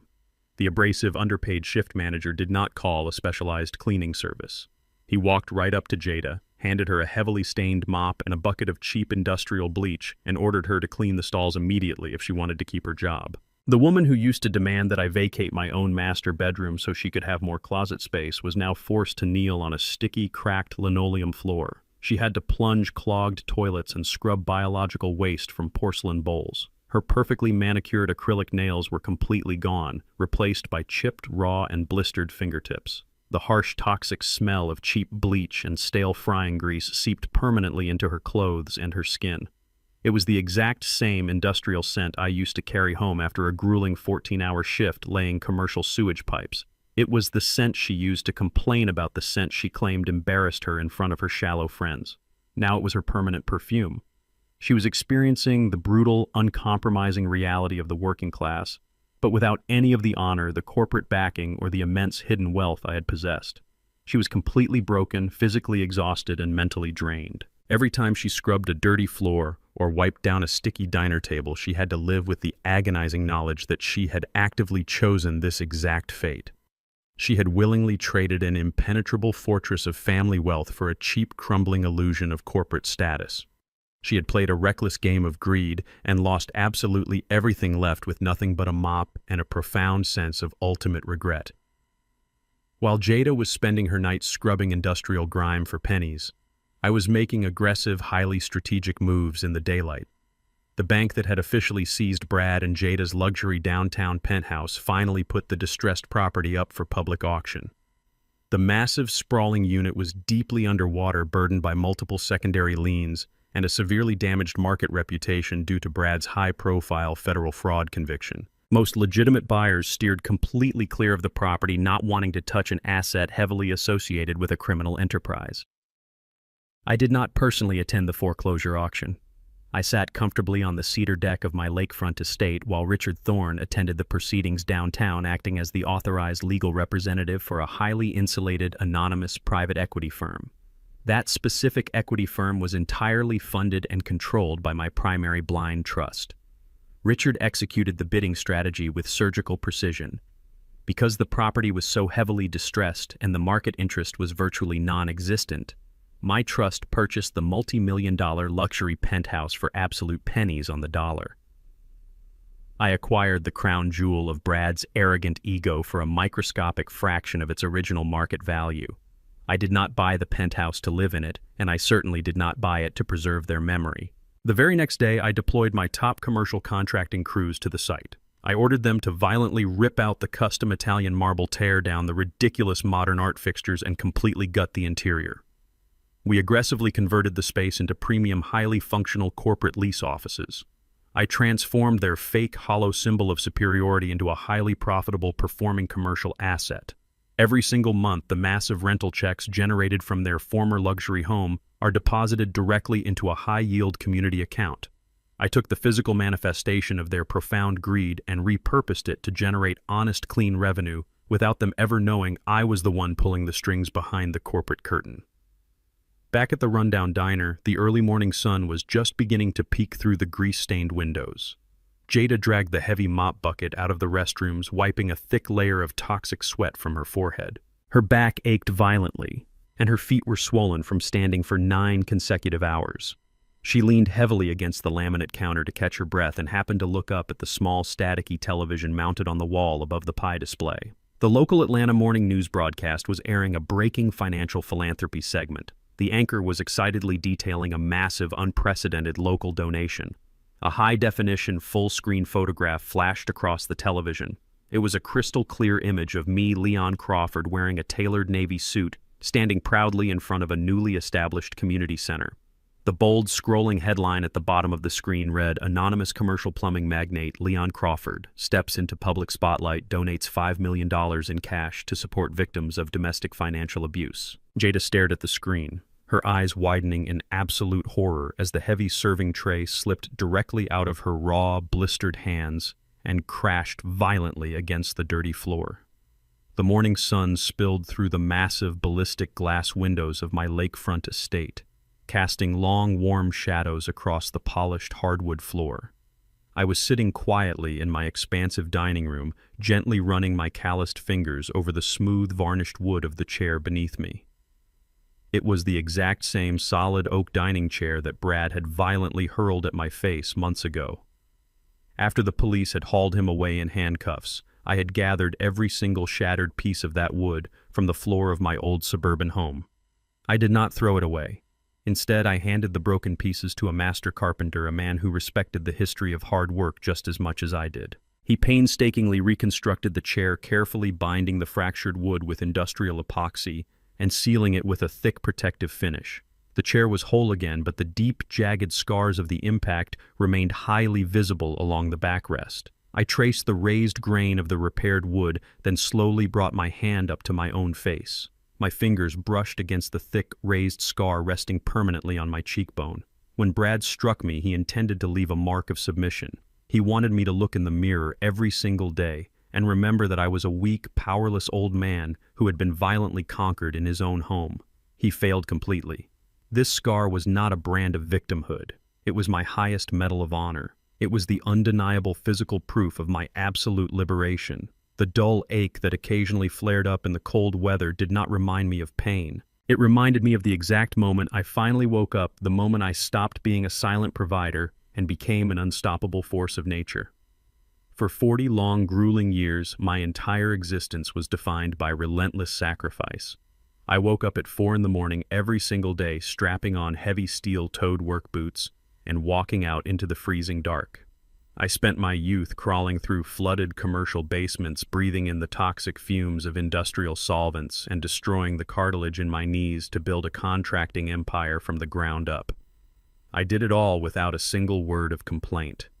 I endured the physical agony because I wanted to provide a flawless, impenetrable shield of financial security for my family. I wanted to make absolutely certain that my daughter never had to experience the harsh, biting hunger of the poverty I grew up in. I wanted her to have the pristine private schools, the flawless dental care, and the beautiful clothes I could never afford as a young boy. But in my blind dedication to providing that perfect life, I made a critical error. I shielded Jada so thoroughly from the brutal realities of the world that she completely lost the ability to respect the hands that built her sanctuary. She mistook my quiet, humble nature for weakness. She looked at my faded flannel shirts and assumed I was foolish. She married an arrogant, abusive parasite because he wore shiny suits and spoke with aggressive corporate authority, entirely forgetting that real authority is forged in the fires of hard, honest labor. Sitting here in the absolute pristine silence of my heavily fortified estate, miles away from the noise and greed of the city, I finally understood the true depth of Evelyn's dying wish. When my beautiful wife begged me to protect Jada, she was not asking me to write blank checks to cover her mistakes. She was asking me to protect our daughter's soul. And the only way to save someone whose soul has been entirely corrupted by greed is to strip away every single material possession they idolize. I had to become the villain in her story so she could finally face the consequences of her own reality. I had to protect myself to truly honor the legacy of the family Evelyn and I had built. People in my social circle, the few trusted friends who actually knew the full extent of this saga, often asked me if I felt a lingering sense of guilt. They asked if a father could truly sleep at night, knowing his only child was scrubbing biological waste off the floors of a rundown 24-hour diner just to survive. My answer was always an unwavering, absolute yes. There is a dangerous misconception in our society that familial blood demands unconditional, endless forgiveness. People believe that no matter how severely a relative abuses you, betrays you, or tries to destroy you, you are fundamentally obligated to offer them a second chance. I utterly reject that philosophy.